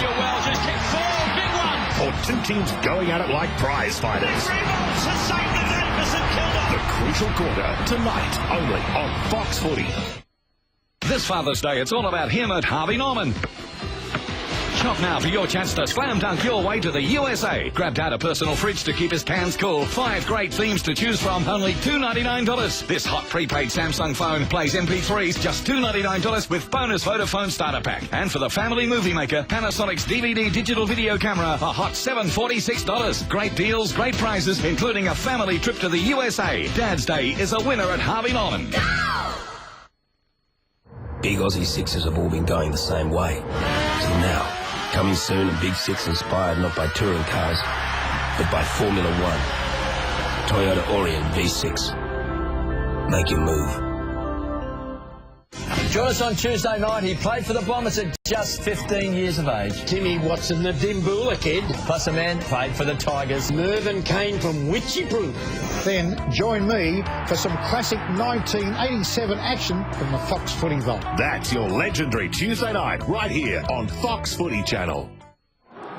We've heard a lot about Adelaide and the way they've trained and specifically had a big month and they've lightened up over the last couple of weeks. This might be a little test for them to see if they have freshened up and to see if Neil Craig's, I guess, theory about how football teams prepared comes to fruition. Port Adelaide lead it by 4 points. Rucks go at it.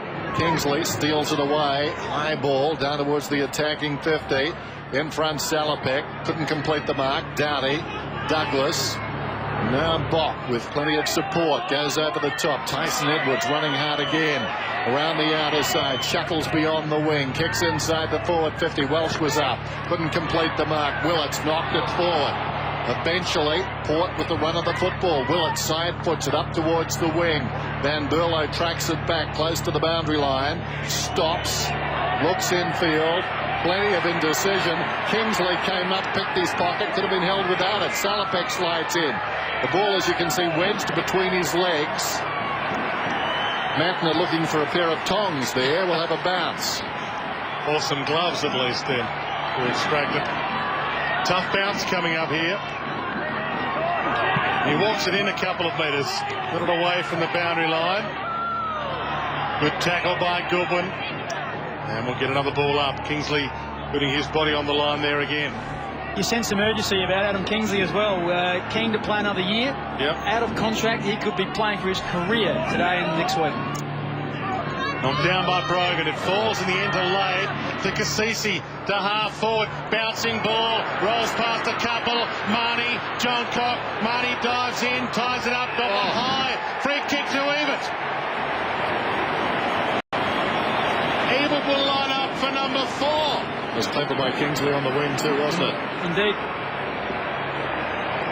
Well, we've talked about Adelaide being a little bit clumsy and just overzealous there by the young first gamer, and Richard Douglas wasn't a great deal in it, but when you're 10-15 metres out from goal, you just can't afford to be pushing a player in the back, and Brett Ebert being a very, very dangerous player for Port Adelaide today. And he has been kicking them lately, and he misses. It's a behind. I knew it. It's a big miss. He has been kicking them lately, though. He has. Richard Douglas, no doubt, would breathe a sigh of relief, the young player. Gentleman tumbling over Herb Villachaise's sleeping bag down there as John Cock is to bring it in. 11-6, 9-13. Port 6 of the last 7 goals in this match. Their biggest lead today, 5 points. The current lead. Douglas in the shadows. What a game to make your debut in. We'll remember this for a while. The opposite pocket. Haven't seen a lot of Rutten today. Matner on up the ground. Likes to run, does Matner. Likes to kick this time. Van Berlo lays it off. Riley goes towards half forward. Tailor-made for Perry. Willits did well. Strength of body came back, gave a contest. Perry still with the football. Back to Riley, who's run on. Van Berlo's hand passes forward. Thompson turns around. It's the post. And the total continues to mount in posters. We'll have the official count in just a moment. Bishop entrusted with the kick in for Port Adelaide. Been a magnificent contest from the opening bounce. He goes wide, and Thurston's strong hands in opposition to McLeod. Really needed to hold that. Because if the ball hit the deck, you would back McLeod every time. Chip kick. Kane Corns holds it up for Port Adelaide.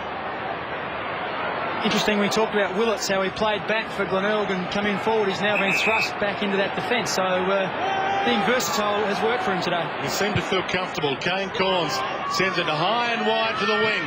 Pack flies, Brogan the thump down, Pearce's direction, threads a handball out to Kingsley. As Mark Bickley said, playing for his life, did well to Burgoyne, to Salopek, to half forward, the kick goes the direction of Ebert. That's his pocket. Lane calls for it. He goes long towards Chaplin. Got there. Ball bounced unkindly for him. He's drifted down from defence. Finds Cassisi. Runs inside 50. Loads up. Left foot. Misses. Another behind. On the lead. That mark by Ebert has caused John Cock problems all day. Yeah. A step is enough, isn't it? Edwards. Deep in his own defensive area. Intelligent kick. Perry takes the mark on the other side. Like a relay runner. Runs on towards half forward. Little chip. Biglands comes up. He's at left half forward in the bright sunshine. Just over 16 minutes remaining in this showdown. Miscues with the kick. It wanders towards the pocket. Bishop goes back, lobs it over the top. Thurstons to Bishop. Kept his head. Clever kick. Willits sold a teammate into trouble. Thompson. Well, the young boys combining for Port. If they get out of this, that's good. Selipek, Kingsley. Thomas has run on. That was well worked. Thomas, well, one too many. No, Bentley got away. Kicks inside the forward 50. Ebert once more. Well, that will be on the highlight reel for sure for Port Adelaide. A lot of inexperience, keeping its head in the back half and working it forward and presenting Ebert with a goal-scoring opportunity. That was the one there that Neil Craig will be most unhappy about. Brent Riley didn't wrap Bentley up and just had to stop him. And unlucky for Johncock, he can't do much when the ball's being delivered like that. But a massive kick for Brett Ebert and Port Adelaide. Going at his fourth to stretch the lead. Ebert's kick across the face behind. And they lead by 6 points. Well, a couple of golden opportunities. We talked about Ebert, how last week he dominated actually winning the ball, but wasn't able to translate that into goal-scoring power. Well, he's done the same again today. Could have had an absolute belter of a day. He's been good, but just hasn't been able to really hurt Adelaide when it's counted. Yes, kicked 4-3 last week and could have kicked 6. Chip kick, good, to the wing. Riley takes on Bentley, steps around, spears it, hoping for Perry. Chaplin's with him. Perry hands to it. Brogan with the man. Shirley with the ball. Brogan with the man and drag him down. Got the kick too. And the Port fans rise. Dean Brogan wins the free kick for holding the ball. A good tackle. Port Adelaide hold their biggest lead of the game. 6 points, and Brogan's held up on the wing. Enjoying this. Although not enjoying that. That's a terrible kick by Brogan. Out of bounds on the full, only about halfway to where Bocker's got it now. Just wonder with Nathan Bassett not out, they just lack some run from defence, Dennis. He's the one that does carry it and use it pretty well. With him being off injured, they're just missing a bit now. Of course, Henschel is a target. Doughty goes back. Here's Rutten. Time for him to exert some influence. Back to Doughty. 11-8, 9-14. Port in front. Rutten to Shirley. Back to Doughty. His third possession in the space of 30 seconds. A little chip towards half court. Telling kick. Perry comes up. Marks it. 75 metres from goal. Clark is drifting down. Bigland's down there as well, so plenty of tall timber. Welsh comes on the lead. That's ambitious. Surrounded by Port players. Bishop able to punch it forward. Brogan to Chaplin. Now Thomas. Cassisi. The confidence rising in Port. Brogan. Better kick. Bentley stretches. Couldn't complete the mark. Pearce attacked the football. In turn was attacked. Taken down. Advantage is paid. Good tackle by Riley. Doughty comes out to Johncock. Johncock looking for Welsh. Terrific by Bishop. Might just get Jason at some stage to have a look and see if Ben Hart's on the bench. We haven't seen a great deal of him since half-time. I don't think he's been on at all since half-time. And there he is, Ben Hart. Let's hope he's okay. He's had hamstring problems in the last couple of years. Doughty, gee, he knocked it down to McLeod. Beautiful palm down, but it's all Corns. Biglands gets back. Corns takes the mark. Port Adelaide can reload. Corns to Burgoyne. Shirley's with him to 2-on-1. Burgoyne might beat them both here. Takes on Van Berlo. Runs away. Spears it towards half forward. Marnie's down there. Douglas with him. Marnie tries to keep it alive. Well played. The first gamer wins out. Kick not so good. Put Johncock under pressure. Bumped off it. Lending assistance. Bach. Lade chases him. Runs to the midfield. Spears the pass. Boom. Dives. Didn't complete it. Did complete it. He's held up at centre-half forward. Plays on immediately. Gave it off to Knights. Long kick. Deepest down there. Adelaide. 2 of them. And it bounced off Welsh. I think it was a little unsettled by Perry. And the ball's got across the line for a behind. Jace. Just for you, Big, sit on Benny Hart. I didn't see him come off at all, but you would think if there was no injury concern, he'd be out there now, especially with Bassett off the ground. And Scotty Welsh headed that through World Cup style. Yeah, it didn't work out too well. As we said, 2 of them deep, but they did upset each other. Bode to Clark.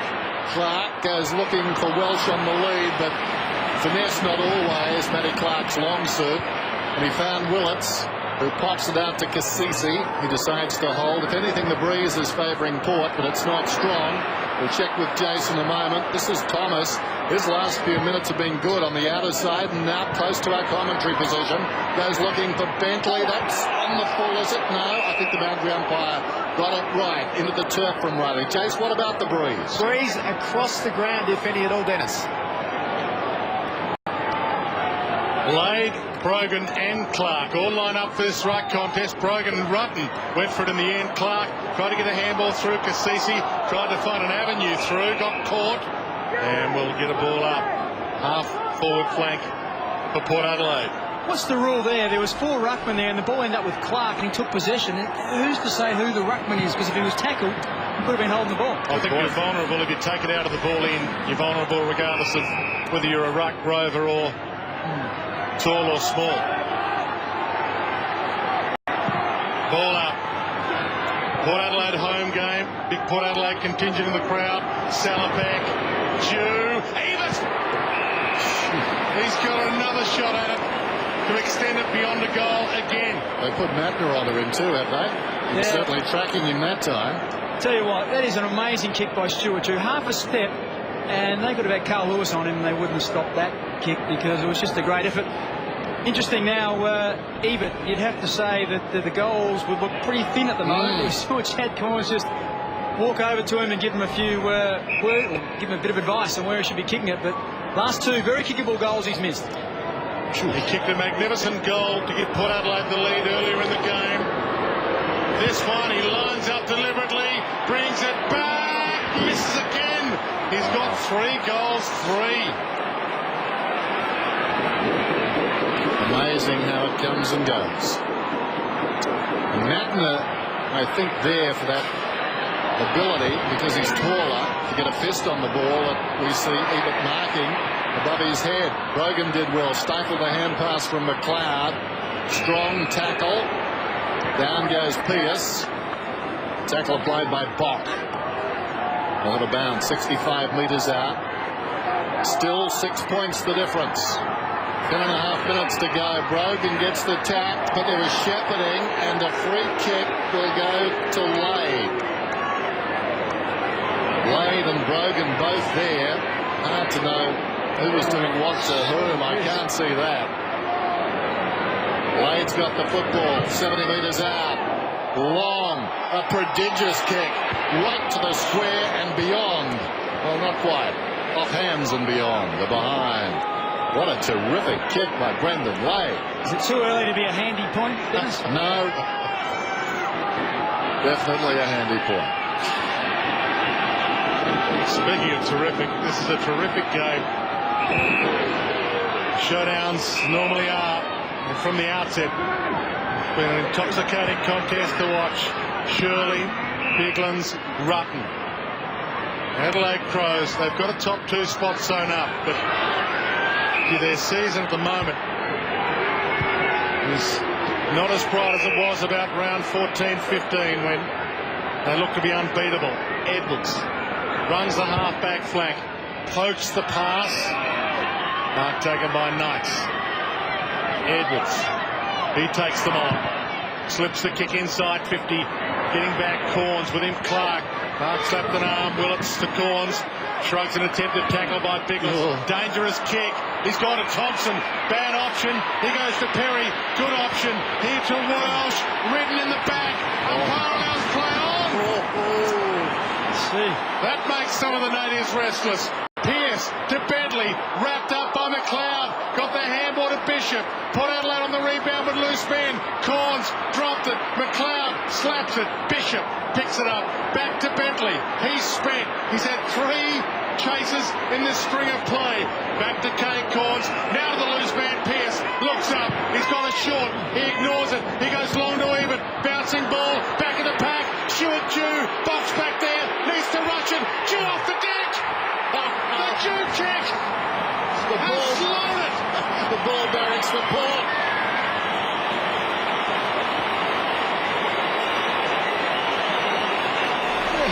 What about that? We can see Nathan Bock a bit perplexed by the whole thing. He just couldn't get a read on it. It was just going all over the shop. went to pick it up, and it took a right turn to towards Port's goal, and Jew was there and was able to soccer it through.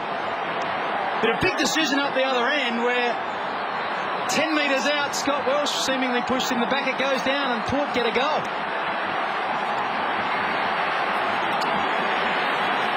Well, who better to benefit from a dubious free kick or non-decision at one end? Stewie Jew, 5 metres out. What a fickle bounce for Bock. 12-10, 9-15. And that broke the deadlock. It was a goalless term till Jew found the goals with that soccer. Now Burgoyne, Pearce has been terrific. On the wing, Ebert offers. Ebert could have sewn it up by now. Thurston's in front, hands to it. Ebert, sharp angle, spots him in the square. Brendan Lade, 10 metres out. Adelaide on the ropes. Once again, it's the work out of the centre square, and Simon Goodwin coming off now. Lade comes in and kicks the goal.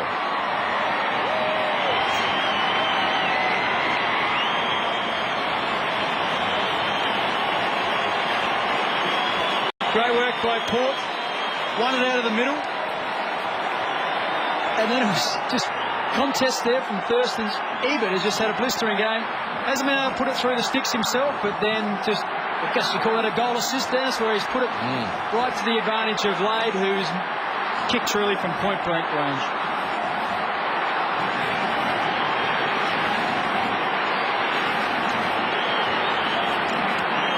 Port Adelaide's biggest lead of the game. Simon Goodwin had a bit of cramp and they took him off. Is that almost putting the cue in the rack for Adelaide? Taking their good players off? Well, getting the cramp's not a good thing either. 17 minutes travelled final term. From the ball up, Shirley. Caught, good tackle, Pearce. Ridden a little. Hammer to Edwards, Hammer to Thompson, Hammer to Edwards. Pearce tries to run him down. Sean Burgoyne, handball finds Clark. Back to Thompson, but they're all the way back to half-back. He's got McLeod, flies, good mark. Plays on, Matner, being chased by Jew to the open side, Rutten. He chips the kick to half-forward. Corns getting back. Downey got there first. Adelaide's still alive. You have to suggest at this stage he's too far out. Well, he knows it. He plays on, and he has kicked it to Nathan Van Berlo, who is 30 metres out.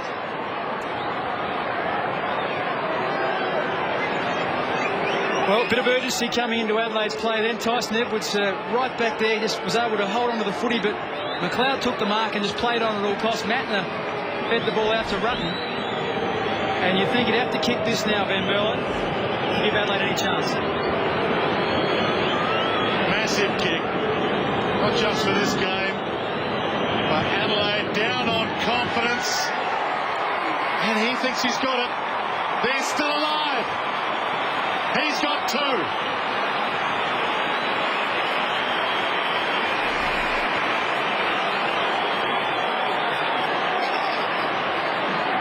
Well, we see Marty Matten there. He's in trouble. Had some support from Rutten. Great play by Dowdy. Had a body coming towards him in Chad Corns. Was able to take the mark. Got back quickly. And once again, some tired bodies. Sometimes you can't quite get there to pick up. And Van Berlo found himself in space and kicked truly. Margin back to 13 points, and that was Adelaide's first goal since the 17-minute mark of the third term. Nathan Bassett got that goal. If you think back, that was a long time ago. Cassisi tries to charge through. Needs a shoehorn to get out of there. That ball still bouncing around Bow, taken by his lookalike Kane Corns. Knights gets a hand pass across to Bock. Bock, clever kick. Now McLeod, 60 metres out, wants Perry. Perry couldn't hang on. Yes, well, Neil Young said it best. Russ never sleeps, and Perry in the old days, early in the season, would have hung on to that one, Jace. Yeah, look, regardless of what happens today in this result, I think the Crows' season's really unravelling before our eyes with the injury concerns and just the way they're really struggling. They've not got any fluency at all. Clark knocks it down. Edwards tries to get himself out of traffic. Still in the middle of the pack. Massive players around it. They throw a blanket over 15. Play on advantage. Chad Corns stolen. Not sure he knew it was his, but he took the punt. Rolls it to even. Big last half, but he dumped. John Cock takes him over the line. And that'll do both teams. We've played 20 minutes. Final term. It appears as if John Cock's gone back onto Ebert again. Back into play. Lane, third man up. Knocks it down. Goodwin. Half grabbed. Umpire said it was okay. Both tried to get a handball out. Matner tried. Thompson tries and succeeds. Rutten, Goodwin. Van Berlo can run. Pearce is quick though. Shrugs him. Sends a low trajectory. Chad reaching for a Chad Corns. Perry thought he had it. The two big hands of Chad Corns plucked the Sharon. Goes short to his brother Kane at centre half back. Under 5 minutes now. And Port well aware of that fact. Wouldn't they relish this in a bleak season to be the spoilers of their arch rivals? Chaplin. 88 plays 75. Chaplin, left half back. Kane Corns. That was terrific running. You could see him gritting his teeth as he came. Every step was hurting. Short to the wing. Kingsley. He's been good this afternoon. Former best and fairest winner. I think they will hug the boundary. Kingsley floats one towards Brogan. Had it punched away, and that's what happens. Out of bounds. Anxiety in that box.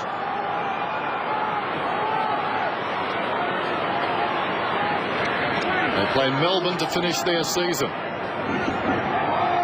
So many big games next week. So many implications for the top 8. Edwards 29 possessions. Willits hasn't been the worst of them. Didn't have the football. Could have almost got a free kick there. Comes to Clark in the grasp. Clemmer by Lower. The youngsters combining there to put the pressure on Lower. Up towards the wing. Thompson to Biglands. Biglands runs forward. Kicks towards half forward. Out of bounds on the full. We're under 4 minutes. Bigland says it was touched. He was so mad he could spit. 13 points and 4 minutes. That's the equation. Short pass, Chaplin to Kingsley. Adelaide have to man up here. They just can't allow Port Adelaide to chip the ball around. You can see Lade's behind the footy. He's going to get this. Chaplin's on his own. Adelaide have got to adjust quickly. So Lane to Bishop to the open side. It bounces kindly for Bishop. He looks up and he's got Marnie short. He bounces, ignores Marnie. Bounces again, sees Ebert, ignores that, goes long. Kasisi! 50. And Kasisi can seal the deal from the goal line. The crowd on their feet. Port Adelaide home game at Amy Stadium. And the Adelaide Crows, they've been on the ropes for the last month. And Port Adelaide can put them on the canvas.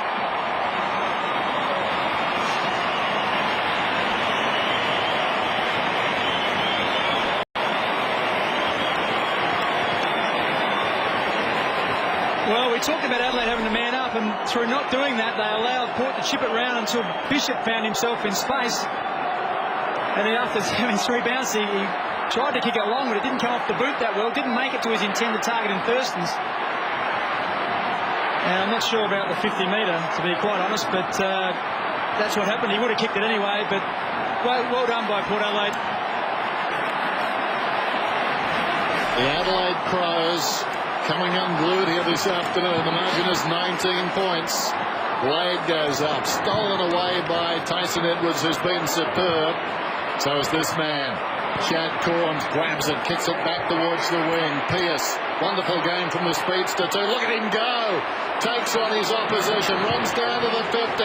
This could be one of the goals of the season. How will it bounce? The wrong way for the youngster. To the opposite pocket. Brogan is there battling with Rutten. Brogan running out the clock and passes across towards Thomas.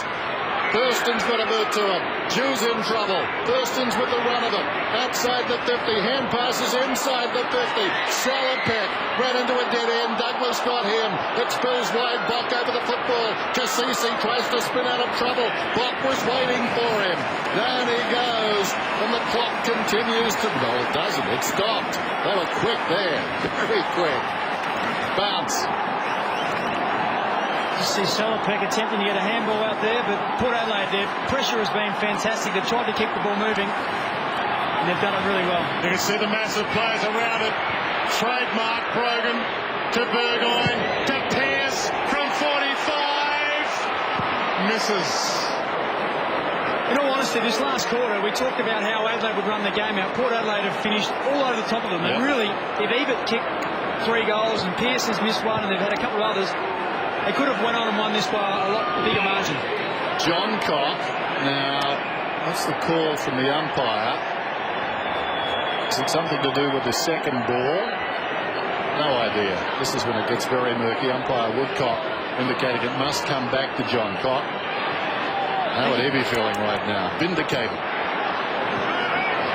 The youngsters have done the job against the red-hot favourites of a month ago in terms of the premiership. No good news for the Adelaide Crows this afternoon. Teams will be queuing up to play their first final in Adelaide. Bode comes in short. Doughty will get 50. Too little too late. Under 2 minutes, 20 points the difference. Doughty kicks inside the forward 50. Interesting by Willits. Flung his opponent out of the way. A clash of legs, if you don't mind, as Willits tried to clear the zone. And the umpire will bounce it down.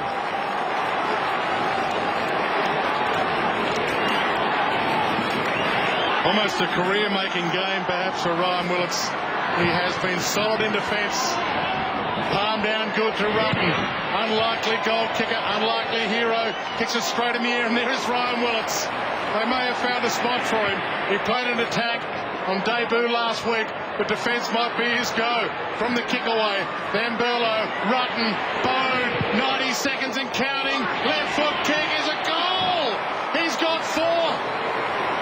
And it's back to 14 points.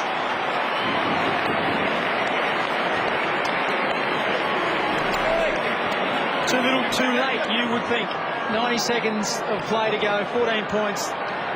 They would have to perform a minor miracle to get up from here. But look, they've battled it out, but just they've met a team that is just hell-bent on winning the footy and running hard. And Port Adelaide, to their credit, they have just made Adelaide work and work and work.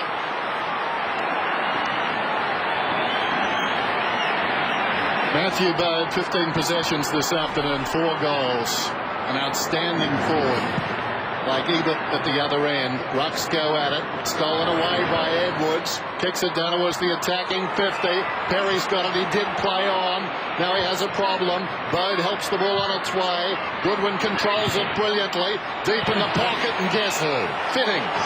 And a little fist pump to the crowd as well. A glare at those Crows fans. He will have the last laugh. He wouldn't mind hanging onto the football to the final siren. Out of the back pocket with precision. He needed to back up that fist pump, and he did. He hit Bishop. David Arnfield, the Port Adelaide runner, asking the crowd to rise. Is that in his jurisdiction, you think? I don't think there's anything that's not in David Arnfield's jurisdiction if you ask him. He was like a faith healer. All out of play, and Biglands will take it. Chad Corns, magnificent game. He could win the showdown medal. It's been that good, and there he is. Have a look at that. They won't play in finals this year, Port Adelaide. Now, who's he doing that to? Let the world know that next year could be another rise for them. Kingsley, Chad Corns is rolled it through. He's going for the tunnel ball, kick to Jew. That's how arrogant they're playing now. Jew to Salopek. Takes on Edwards and wins. Kingsley, boundary line will do. Now, was he having a go at the Adelaide fans or geeing up the Port Adelaide fans? Because the AFL could take a dim view of that. Stewart's down there still. He's going. That's incitement, I think. Boundary throw in. Kingsley spikes it out of midair. There's the siren. How about that? He was certainly talking to the Port fans there. What a wonderful game by Chad Corns. The emotion spilling over at Amy Stadium. And the Adelaide Crows have lost their 5th game in their last 6. And that's how much it means when Chad Corns has told the world how much it means in this city to win a game like that. Josh Franco retiring, did a lap of honour before the game today with Mark Williams. They won't play in the finals, Port Adelaide. Adelaide Crows could still win the flag, but this is a minor victory of massive proportions in this week of showdown here in South Australia, and it's that big a game. It must be the biggest of the week because the boss, Andrew Demetrio, is here, and even he pats Mark Williams on the back. Let's go down to Jason McCartney with the man of the moment. Chad, mate, still pumped up, super effort that. Besides the grand final, it is the sweetest win I've ever been involved in. Unbelievable effort from the boys, such a young team. The way they had a crack today is great news for next year. Good luck to the Crows, but so good to win our showdown. First one for a couple of years. And you only had 24 fit players to pick from this week. Yeah, mate, it's numbers are really low. A few guys have gone in to get season-ending ops, but the boys that we had today had a red-hot go. Big cliche there, but amazing. And the supporters have been fantastic as well. And for you to get back in that role behind the ball across the back line, just held it up tremendously today. Pretty easy, mate, when you haven't got a man. So, although, against them, if you get numbers in front of their tall forwards, that normally works pretty well. Now, were you giving it to the Adelaide supporters, or were you just doing up your own supporters there at the end? A bit of both, mate. Good stuff, mate. Go and enjoy it. Port Adelaide's last showdown win was in their premiership year. Round 22, 2004. They lost round 6 earlier this year, and they lost both last year. This is sweet. Just checking those stats. They've lost 4 of their last 5, the Adelaide Crows, as the celebrations continue at Amy Stadium. What a wonderful game it was. Showdown 21. Check those scores. Port Adelaide just 1 goal in the opening term. They trailed by 18 points. They have stormed home. They've outlasted, they've outrun the Adelaide Crows. They've got a lot of work to do. The final score, 14-11 to 11-15.